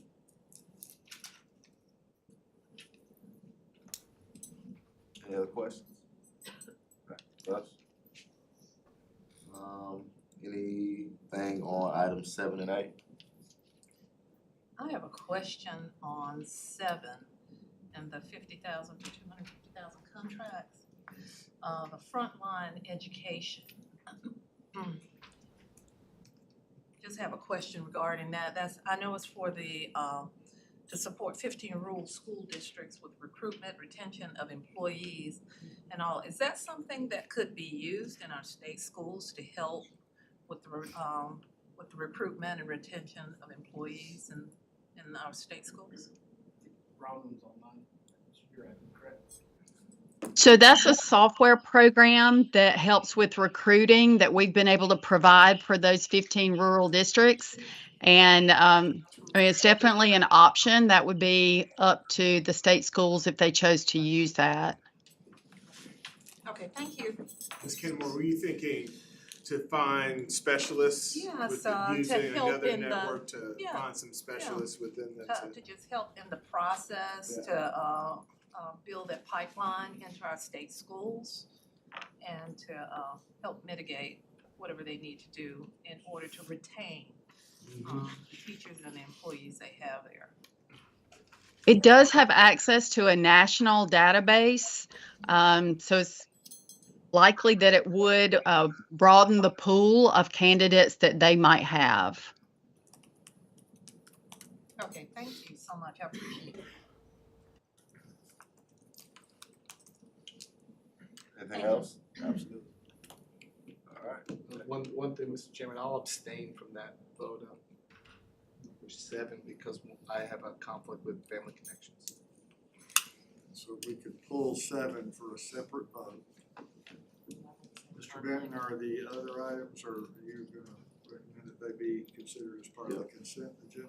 Yes, Mr. Chairman, I recommend that items 1, I guess everything with the exception of 7, removed from the consent agenda.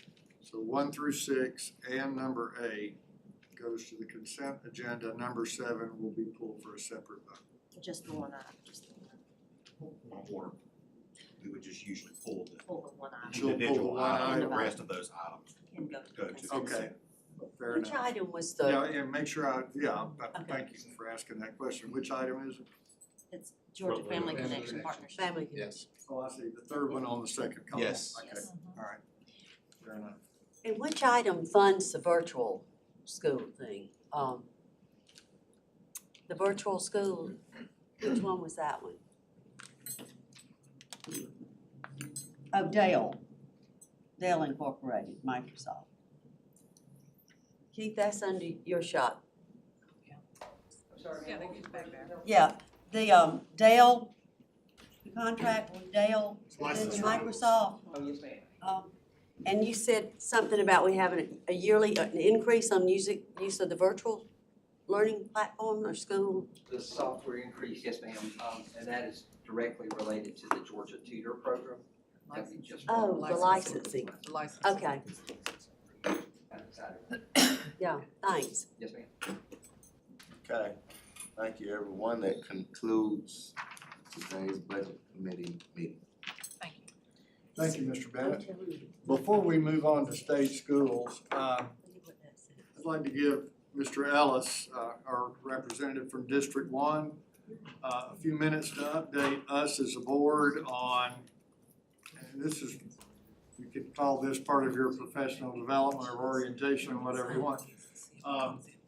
Mr. Ellis obviously has a significant background in school safety.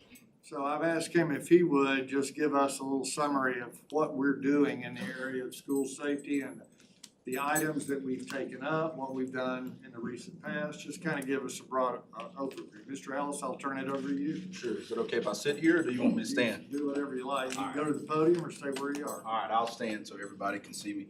So, Board, I did forward you all some conversation that our department officials have provided me in conversation. And we've been working on this since April of last year. When I got here in January of 2023, it was important to me to make sure that we had a focus on school safety from a state board perspective. Previously, I served on the Board of Public Safety and I served on the Georgia School Board Association, and we had began some of those works and conversations in those areas. And so when I got here, that was important that we continue that. And school safety continues to be a very important topic for us as a public education community. On last summer, I had the opportunity to attend the South Georgia Superintendent's Conference, and one of my priorities there, I know Stan and Helen and Lisa were there, and I talked about seeing school safety in the line item.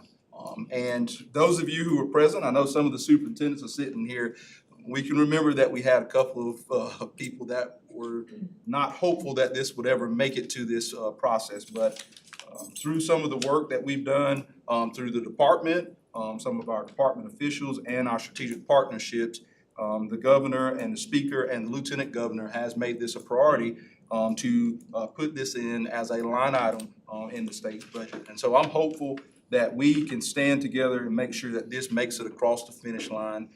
And so I just want to make sure that we understand that that's $45,000 for personnel and infrastructure for every public school in the state of Georgia. And that's going to cost us over $100 million to be able to provide that, but it's money well spent.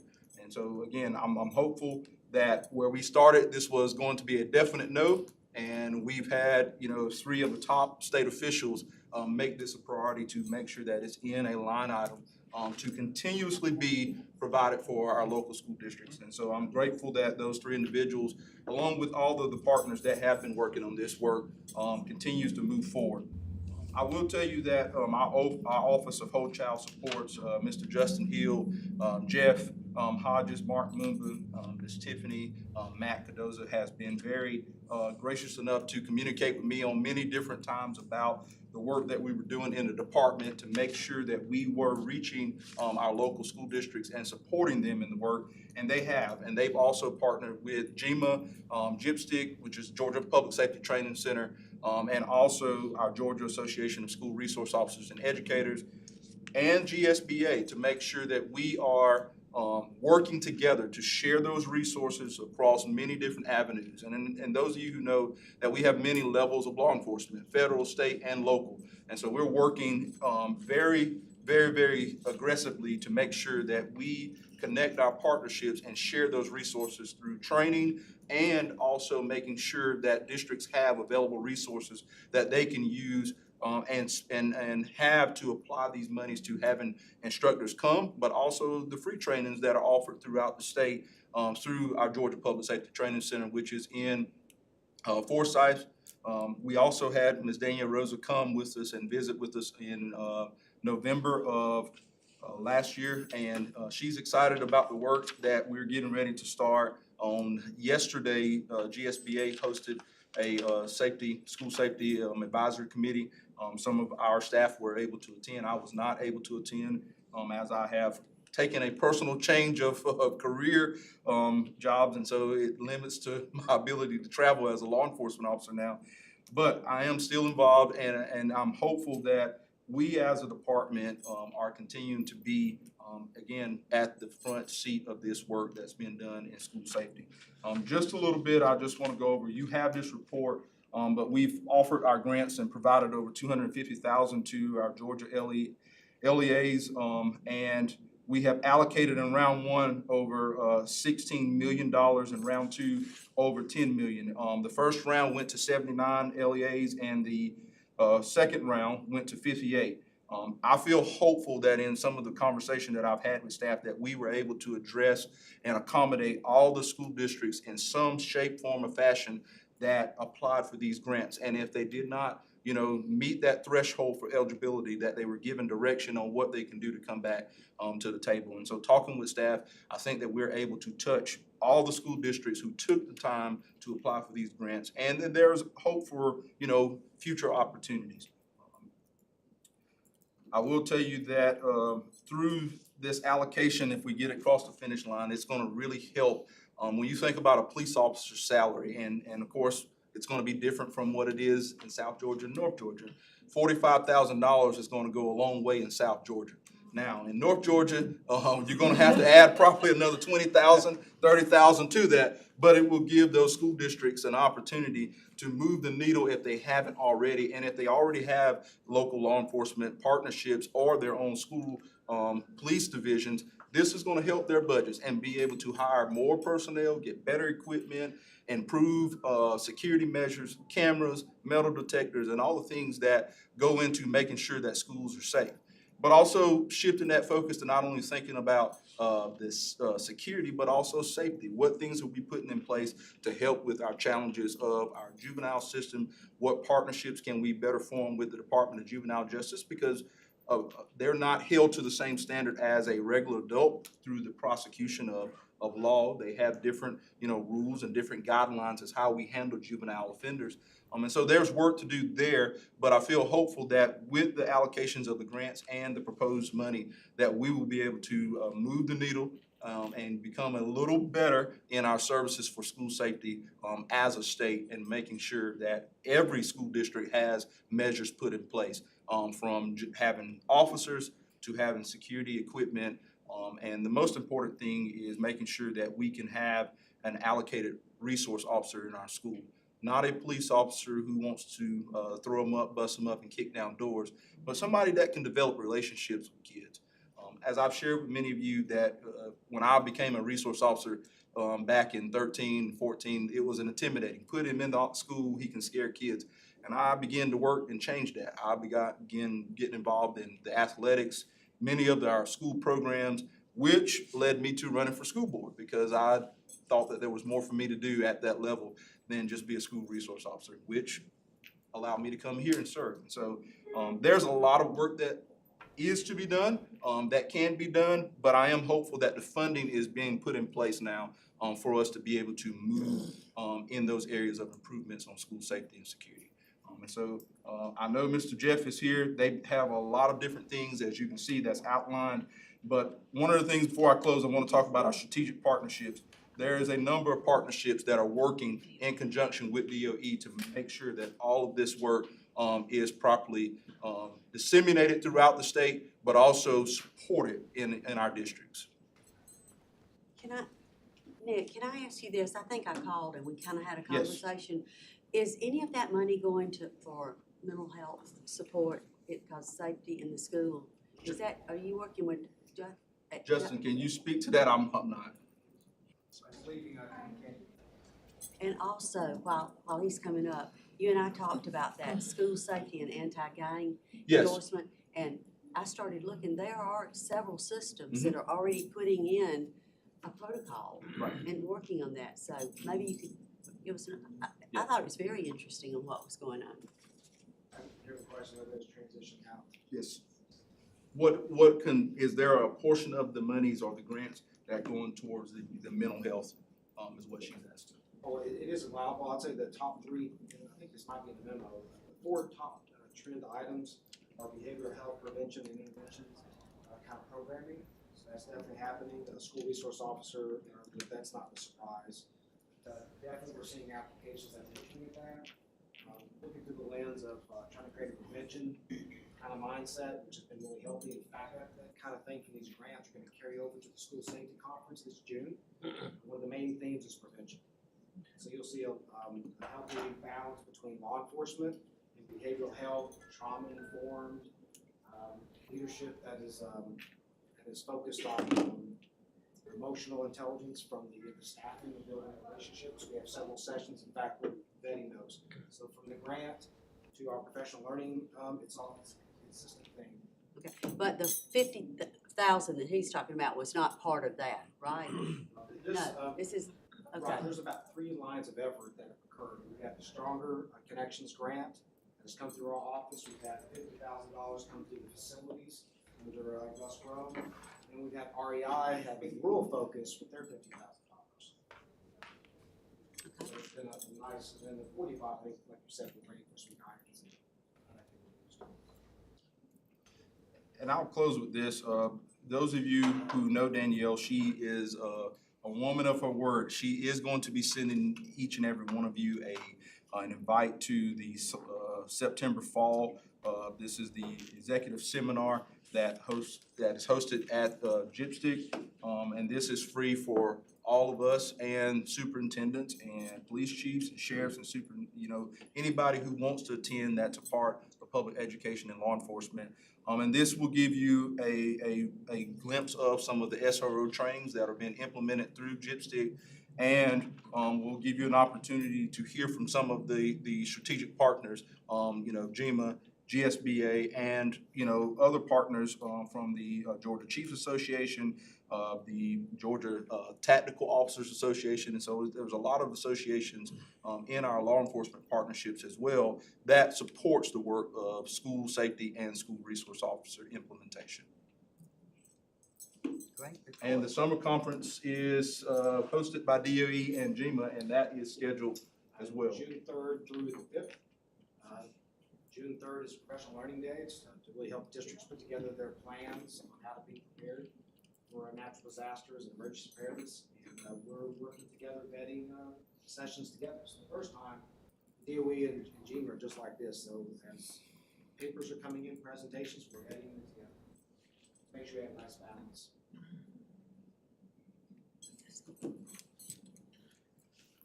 Thank you, Dick. Thank you, Justin. Appreciate the report. Yes, sir. We'll do this on a regular basis if it's okay with you. May I ask one question? Oh, absolutely. I just wanted to know, where do the state schools fit in that? Because they're state schools and they don't have, SROs. Right. And if they are not in this equation, how can we incorporate them to make sure that they get the same level of attention? Right, so I think when we visited Macon, we had a security officer there. So I'm not sure what training has been given to those individuals who work, I know at the one in Macon. But I think it's really an opportunity for us to, as a DOE and state board, to make sure that those security officers or law enforcement officers who are sworn have some type of training and be able to attend some of these seminars through the summer conference or the gastro conference or the fall seminar. And so I know we have to look at their schedules and juggling that, but there should be, an opportunity to get everybody some training at one time or another between the three conferences that are currently planned and through their mandate training that's hosted by the Georgia Public Safety Training Center. Okay, thank you. Let's follow up on that. Yes, sir. Okay. Any other questions for Mr. Ellis? All right. Well, let's move on, since we are within our time limit to do this, let's move on. Mr. Downey, do you have anything from state schools? Very briefly, and I will ask Matt if he will come up. We've got a salary study that's being done, and I wanted Matt to kind of tell you we're in the beginning phases of rolling that out. So, thank you. So, two things I wanted to touch on. One is compensation. And we know compensation, especially in our job market, is a challenge, but it's something that we're committed to moving on. I'm sure the superintendents left the room, they probably knew this issue was coming up. A lot of them are dealing with the same issue with their workforce, is just making sure they stay competitive and they can compensate their educators, retain their educators. We have 3 state schools, y'all are aware of that. I would say probably the compensation issue is the most challenging for AASD. There are metro school and of course metro districts can pay a lot more. So we're looking at those districts for comparison.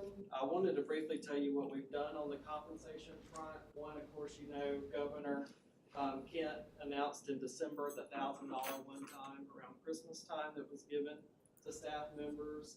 Just recently, we looked at ESSER funds that were at the state schools and we announced $1,500 for full-time teachers. That was a one-time retention bonus for them, and $750 for full-time staff, and that was across all 3 of the state schools. And that will be in their March 15th check. And then you're also probably aware that the governor announced in the state of the state across-the-board teacher raises for FY25. So there's kind of a multi-pronged approach to the compensation issue, but we're not stopping there.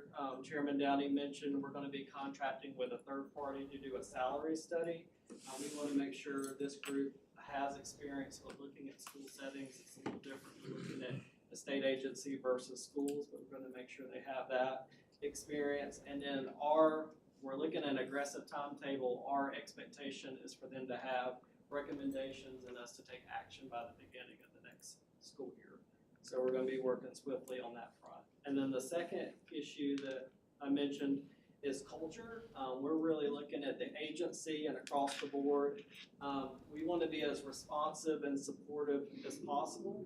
These are a part of DOE. These state schools are a part of our agency, and they have a direct line across the agency, or should have a direct line across the agency. We're going to make sure that expectation is met.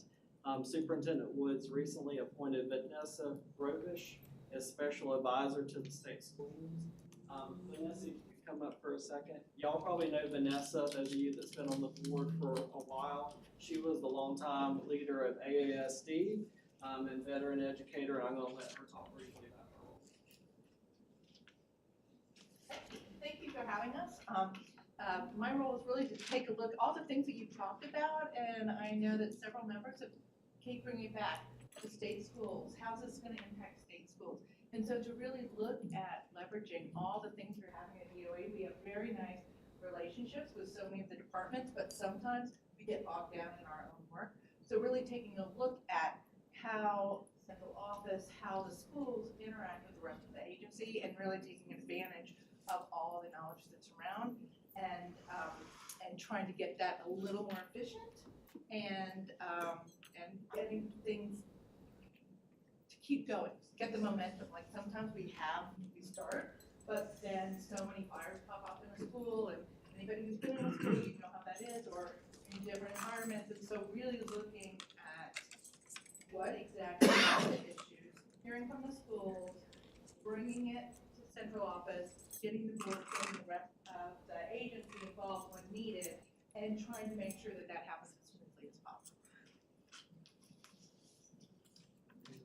And then I'll just close out.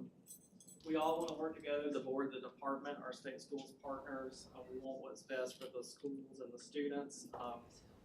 Y'all have a direct line to me. I was coming in, I was actually stuck in traffic this morning. I got an email, Nick, close your ears. I might have been losing my phone while I was operating the vehicle. Send the citation to another address. But and I saw the issue about the AASD prom. That was the issue that was brought to us, and I think in 20 minutes we had it handled and a solution. And that's how we want to be, whether it's a prom that's important to the students, or whether it's some of the programs and services that Ms. Kennemore and Ms. Rice mentioned today. We want to make sure the schools have that direct access to that and be responsive to their needs.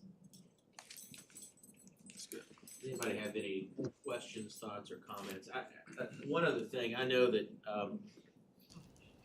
you all know this, the state schools are our schools, right? I mean, we are the board for those schools.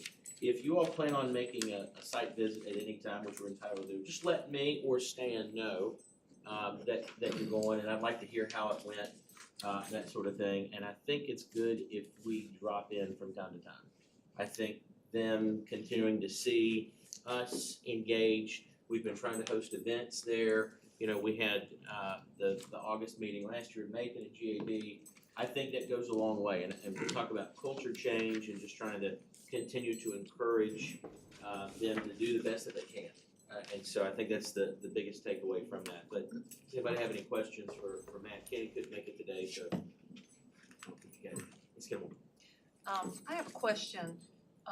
I've heard a lot said about DOS, and what exactly is DOS, and is there any way we can get kind of a flow chart to see the hierarchy in the state schools? So DOS is an acronym I would go with, but it's supposed to be a support structure for the state schools. And I would say one thing that Vanessa particularly has been charged with is talking with each of the superintendents of the state schools, talking with the staff. And we're actually looking at completely restructuring that team because they need to be structured around what the state schools actually need. So we're in the process of that restructuring. She's been talking and getting feedback on that. And then when we get a proposal together, we would be happy to share that with you. But we want to make sure that the intent of that, which was support for the state schools, meet up with the expectation and what the state schools actually need. So we're in that process right now. Okay. Also, I had my public hearing at AASD, and I was wondering, just asking anybody else had one at a state school. And when I had my hearing at the state school, there were issues that were brought up. This is the first time I've ever had a hearing where I actually cried during the hearing. And there are some things that are going on in the school that were concerning that I was hearing from parents and staff and everything at the school. And I sent you a copy of the video, and also, Mr. Downey, I sent him a copy as well, just to take a look at it and listen to it. I just wanna make sure that some of these issues that were brought up are addressed, or, to let us know what we need to do to try to help out, because as, Mr. Downey has said, state schools are our schools. We are their local board, and Superintendent Woods is their superintendent, because they had a question about, we don't have a local board like all the schools around us in the other counties. I said, yes, you do. We are your local board. And I just wanna make sure that they have a place and an opportunity to be able to voice what's going on in the school, and to make sure that we are able to have retention in the teachers and staff at our state schools, because it is a specific type of need in the school. And all of the schools all across the country are having problems with recruitment. And we want to make sure that we have what we need to get the specialized teachers and leaders in that school to carry on, and also to support the leaders of the specific school. So I just wanted to bring that up, because it just really touched my heart, because these are our kids. It's not about the school, it's about the kids in the schools. And it's about the protection and the safety and the commitment and honoring the teachers and staff that work in these schools, that are committing their time and their life to take care of our kids. And I think we 100% agree with that. I think not only are there our schools, but we want to make sure they're model schools, not just in Georgia, but the nation. And it was helpful to get the feedback from your here, and we're going through that, and pulling out action items. And I'm myself, I'm going out to the school on Tuesday. They're off on Monday, but I'll be there Tuesday, down with a similar group that you all that's gonna more and come up with next steps to address the issues. We're gonna address all the issues that were raised. I think you're hearing today, we're acting pretty aggressively on the compensation issue, on the culture issue, and we know there's others that we need to address, but it's gonna happen. Okay, thank you. Any other questions? Yes, I have enjoyed going to our state schools. I encourage all board members to go. It was eye-opening. There are our kids, and if they don't know we represent them, maybe shame on us. Exactly. Maybe we should go more. Exactly. So I encourage everyone to go. It's worth your time. Even to Cave Spring, it's a long way to Cave Spring between cities. But it's a beautiful drive. It is. It's a beautiful drive. That's all I have. anything else? I have one more. I don't know if this is a time just to share something that's going on at AASD. I sent an email to everybody regarding the Gallaudet University's South Region Academic Bowl. That's February 24th and 25th. And March 4th, 6th, and 8th, they are actually having a days that their library will be running their literacy week. So Helen, I'm sure you're gonna be there, right? Right, I will. I'm making plans to be there for the literacy week and for the academic bowl. They would love to see us come out and support if you're available. And I forwarded the email to you, and I hope you're able to attend. I'm already looking at it on my calendar. Thank you. Anything further? Mr. Chairman, we had no business. It was information only, and that concludes state school today. Thank you, Mr. Downey. It is 2:07. We will begin our charter and district flexibility hearing at 2:15. So if you've got a couple of minutes, take a short break, but let's be back and ready to start at 2:15. We stand in recess.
Yeah.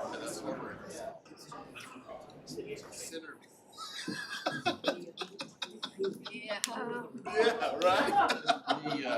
You know what I'm talking about. How long is it? I did my first TV appearance with him. I'd be yelling back at the radio. But I hear some things, I'm like, okay, I see why.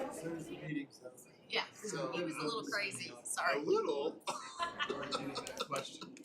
I did my very first television appearance and he was the panelist I was up against. and everybody Yeah. speak English. But you destroyed it. That's literally. Sorry. It is time for the charter and district am I saying this wrong? District flexibility committee meeting. And I will turn this over to Chairman Swaney of the Charter and District Flexibility and Charter Schools Committee. Let's do it that way. Thank you very much, Mr. Chair. We have 2 items before us, and I'll turn this over to Ms. Taylor. The first is a charter system renewal for Gilmer County Schools. The first item actually becomes the Charter School Board Governance. Okay. Training providers. So this is a request to amend the list of Charter School Board Governance training providers to add a new provider, 21 Cobalt LLC. The official code of Georgia annotated section 20-2-2072 and State Board Rule 160-4-9-.06 charter authorizers, financing, management, and governance training. Require charter school governing boards to receive governance training from charter school board governance training providers approved by the State Board of Education. Charter school governing boards must receive annual training within the 10 domains of the standards for effective governance of Georgia nonprofit charter school governing boards, which include governance, strategic planning, board and community relations, policy development, board meetings, personnel, financial governance, ethics, workforce, economic development, and joint ventures among business, school system, technical colleges, and others. Fantastic. Are there any questions for Walt? Any questions for Ms. Taylor? All right, we'll move this to the consent agenda without objection. Ms. Taylor, item number 2. Item number 2 is a request to renew the system charter for Gilmer County Schools. The Gilmer County Schools Board of Education approved the charter system renewal petition on December 14, 2023. Gilmer County Schools' mission is to develop lifelong learners who enrich their community through the creation of learning environments that challenge and empower every student to reach their full potential to succeed in the workplace, military, or post-secondary opportunity. Gilmer County Schools utilizes its flexibility to facilitate delivery of remedial and accelerated programs, to develop a college and career academy, and to provide wraparound services for students and staff. If approved, Gilmer County Schools' new contract would begin on July 1st, 2024, and expire on June 30th, 2029. Thank you, Ms. Taylor. Is there anybody here from Gilmer County Schools? Yes, we have Superintendent Brian Ridley and Assistant Superintendent Lottie Mitchell online.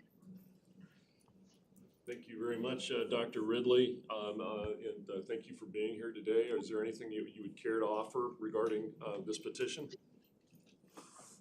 Well, I'd just like to say that, coming to Gilmer County in 2021 at the end of COVID, there were a lot of things that we hadn't got around to in our previous charter agreement because of interrupted education due to COVID. So we've worked really hard to put things back together, meet the requirements of our previous charter, and retool for a new normal and move forward. And we request your approval. Yes, and then I saw with that you initially had sought a grant with regard to the Career Academy, and then you're still in process of trying to obtain that grant. Is that correct? We are still in process, yes. Right. Anybody have any questions?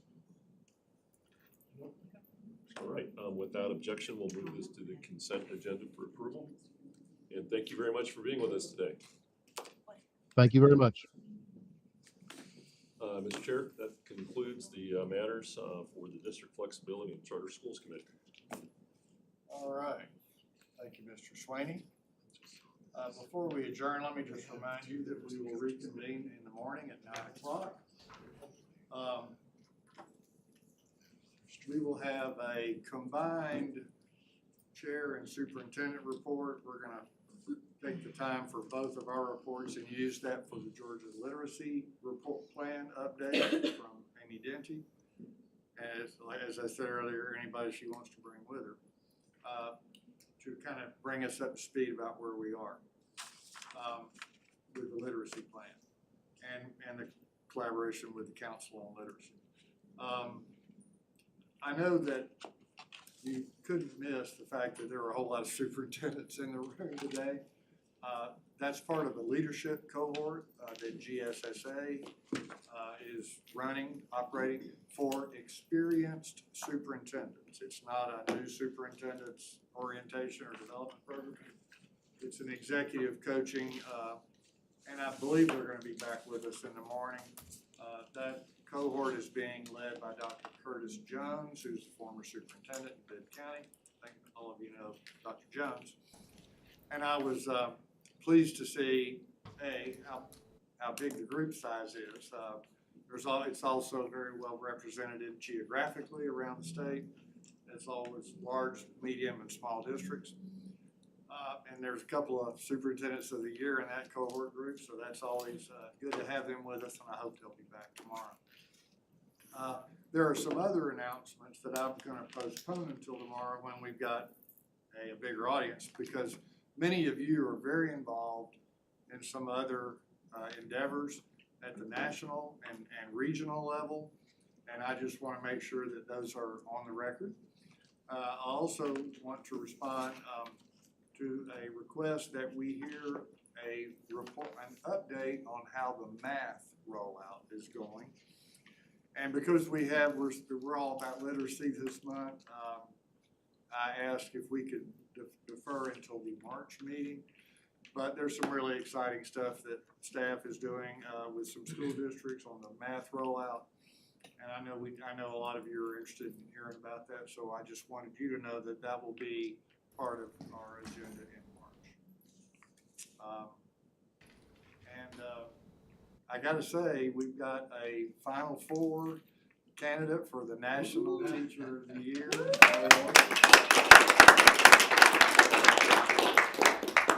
We're gonna talk about this again tomorrow, Christy, but I just on behalf of the group, I can't tell you how proud we are of the way you represent Georgia and how much you elevate the conversation here around this table. And I couldn't be prouder to know you, and I'm really proud that you've made it to the Final Four.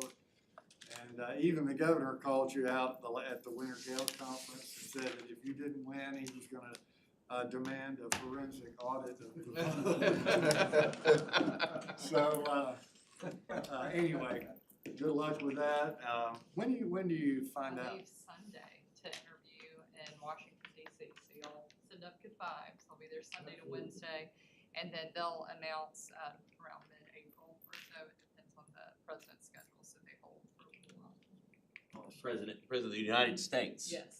Yeah. That's wild. Okay, Wonder who that will be. congratulations again. Do you need a chaperone? Mr. Chair. Oh, I've already told her. Mr. Ellis? We're going. I would Yeah, like. seriously, we ought to. We'd have a board meeting there. If we could all get a group picture since all of us are here for the first time in a long time. Yeah, that's right. We've never had a whole group picture because somebody was always missing since I've been here.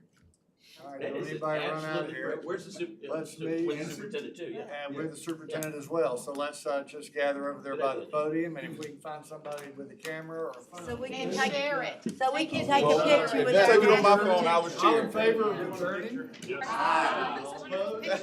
Megan, We're adjourned. you, Hey, are we doing this so we can take a picture with our National Teacher of the Year? somebody's gonna be missing. Leonte won't be here. I I know, I'm happy to take it. Deontay, you gonna be here tomorrow? No, Leonte will be here tomorrow. So, you know, and I have plenty of ideas, but I wanted something